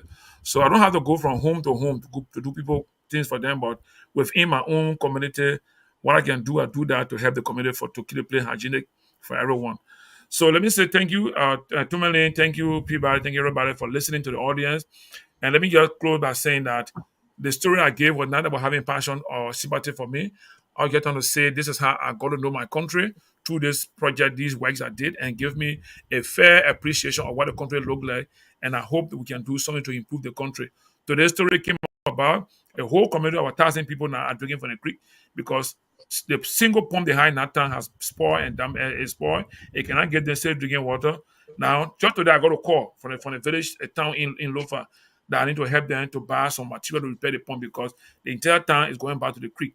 Tomorrow, I'm going to get some money, send back to them to help them. That's what we do. In our individual way, we do our best to make sure our people get a way to live. And to have the right to life is right and access to safe drinking water, and better medication. Thank you, Well, I brothers. come to I Liberia. hope We'll we can talk meet about that tomorrow more and again. see how we can help that village as well. Okay. All right, brother. Lofa, come in, and then Dr. Robert come in, and then Chief Political Strategist Sylvester Pewee, and then we'll call it night. So let me just I want to let me jump back on something that was stated earlier, the issue of wealth. A lot of time when people speak on our representatives or senators, people think that when you speak of being rich, they only think of the financial aspect, and hopefully we would stop misconstruing this whole idea that when you talk about riches, it's only money, finance. I want money. No, that's not what it's all about. When you talk about riches, even in your professional life, you have you have achieved what you wanted, and at this point you're not about doing anything but leaving behind legacy. So you feel wealthy within. You're not about the finance or anything else. So let us not focus on these things when we talk about how rich people are. Chairman Bealded is financially rich. He have achieved what he wanted, or what he wants to in his life. And at this point, he wants to leave behind legacy. Okay. And going forward, I think that's how people should see it. But when you speak of Liberians, specifically those who aspire for government positions, I can say this upright: 98% of the time, they are only trying to work their way because they believe that that is the only way to achieve what they want, and that is their financial riches. Or that's it. They don't come with the idea as to how they can serve their people. They want to enrich themselves financially. And that's why they will invest every dime they ever work for to get there. I listened to my brother Pewee made the comparison. He said, even here in the United States, people are investing, people are making all of these promises about tax deduction. You know what, though? At the end of the day, if you were to do your own research, Pewee, you will realize that, guess what? A lot of the politicians who are aspiring for public offices, they are professionals who are well off in their professional lives, in their careers, and they have identified key areas in society that they want to impact. Okay, are they effective at it? That is determined based on their performance. If we are to compare that to what is happening in Liberia, it is the opposite. People are not living up to the expectation. So people will leave, go out there to enrich themselves at the detriment of the suffering masses. So we cannot compare the two. This is apples to oranges. So when we're talking about people and riches, let us talk about who can actually come to that position, who have done what they expect of themselves, and how can they impact the lives of the suffering masses so that we can move Liberia forward in a much more transparent manner and hold ourselves accountable, like Representative Musa Hassan Bealded has been doing over the years. And I must commend him for his effort. He's been trying. He's doing his best. I can also leave Yeke Koluba. So other people who are trying, we can support them in these efforts. But the reality is, hey, I can use my own friend and brother, Darius DeLon, as an example. If you can use Darius DeLon, Edward Snow, Alex Tyler, and I can go on and on and on and name these corrupt individuals, not to forget the most corrupt politician in the history of Liberia, Jeremiah Conto, the vice president. I can go on and on, but that's where we find ourselves. Great show tonight, guys. Thank you. All right, brother. Thank you, brother. Robert, let's do your closing. I think I share a different opinion. Let's be blunt. When people talk about, we can talk about spiritual richness. We can talk about being rich mentally. By the end of the day, when we talk about wealth, is having is valuables, right? Valuables and possessions, right? It's about money, right? It's about money, whether it's liquid or is in assets, right? It's an investment, right? People talk about that.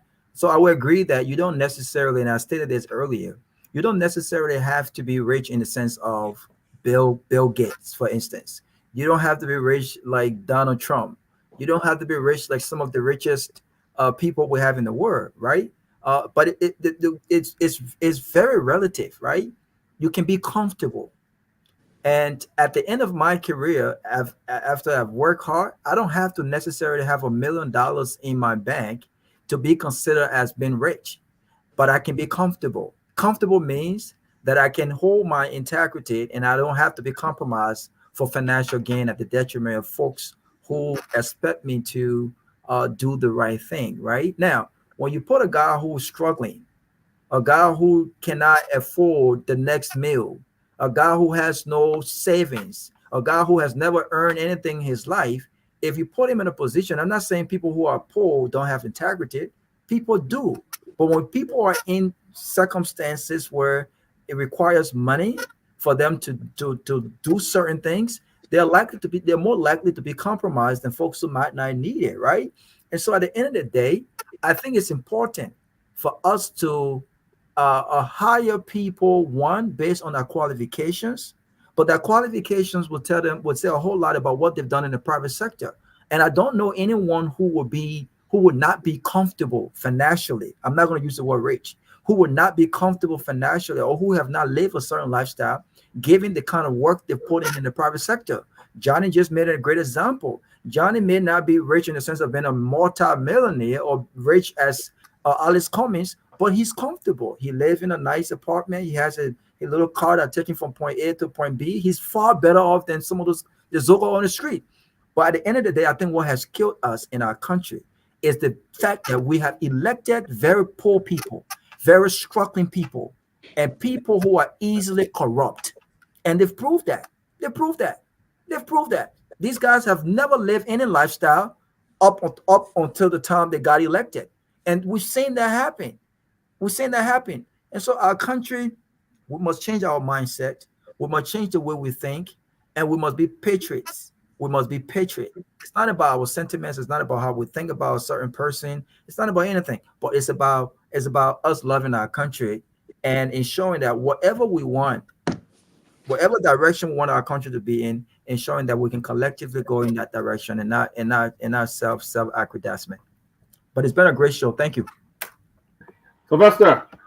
Yeah, thank you. I think the process about the representation of pushing the country forward, for me, I believe in, and I agree with the standard of integrity, the level of competence that come along with those things. But again, competence come in different way, basically wisdom. And the frame of our constitution also a bit very mindful and inclusive. And the reason why those great men put together the constitution in the way that they were very scrupulous in terms of their activities. One of the processes that the constitution itself called for the process about equal opportunity. That's why they structure the process in the way. So, okay, should be 25 years old. They didn't even put the level of qualification or the business standard to do that, right? If you can recall, in the days, most of those that represented us at the time, they didn't have the kind of a high level of education. Even one of our best lawmakers in recent history that many people even thought, unfortunately, he died in his second term, Moses Tandapudi. Moses Tandapudi didn't go to secular school, but he was a justice of the peace that basically understood the Constitution. He didn't have his English was not as pleasant as anybody want to imagine, but his logic and his impact was extraordinarily impactful to the country. So that's part of the reason for me. Folks with integrity. You remember the issue about the 500,000. I was taken from this Nigerian guy that came into the country with some drug situation, cash $500,000. When that money issue was squandered at the time by the government of Liberia, he was the person that exposed it. And at the time, the Caterpillar thing came out. He said, "Oh, this, that." He said, "The only authority." And so he goes on to speak his broken English, but with serious impact. Whenever he's on the floor, there's laughter across the floor of the House of Representatives. but he impacted the flow more than most of those that went there with the so-called education, basically. So it's the level of integrity, the wisdom, and it's a combination of those that impact a very wonderful process in moving the country forward. And that's my perspective on that. And moving on to those kind of a thing is that we set those standards, we look at the law of the country, and also encourage folks to go. And mind you, even folks, most of those that represented us across the country, it's just that people to have the mindset to do the job.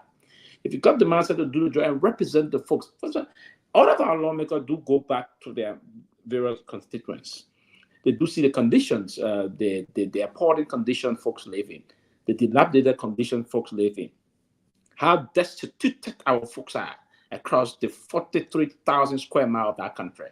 If you went to one of the districts, villages, and the rest of that, there are places that people don't have usable and drinkable water. As you said, usable. We don't need drinkable, but usable water.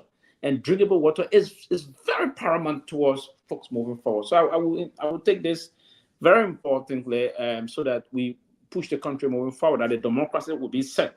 So I'm urging today, my closing argument tonight is to call on our honorable men and women, those 73 individuals elected by the people, and that's why the Constitution is clear. Article 33 of the Constitution also states that whenever the House of Representatives and the House of Senate meet in the joint session, the presiding officer of the House of Representatives will preside. The reason is that because the representatives are the people's deputies. The senators are owned by the states, basically in terms of the structure of the states. The senators are owned, but the representative, I would call them representative of the people. So they should really think about their role, their responsibility, and revert to status quo ante, so that the business of the Liberian people, or they should not potentially push her into this constitutional, because we may let it veer into that. If we veer into constitutional crisis, the outcome will be cataclysmic, and I hope we shouldn't hope to do that. Thank you very much, and have a very wonderful night. Thank you, guys. Thank you to the guys in studio. Thank you for the sacrifice. You guys been doing a whole lot. Thank you. Thank you, everybody. Look, man, all I got to say, Liberian people, you are in it. You know it. You feel it every day.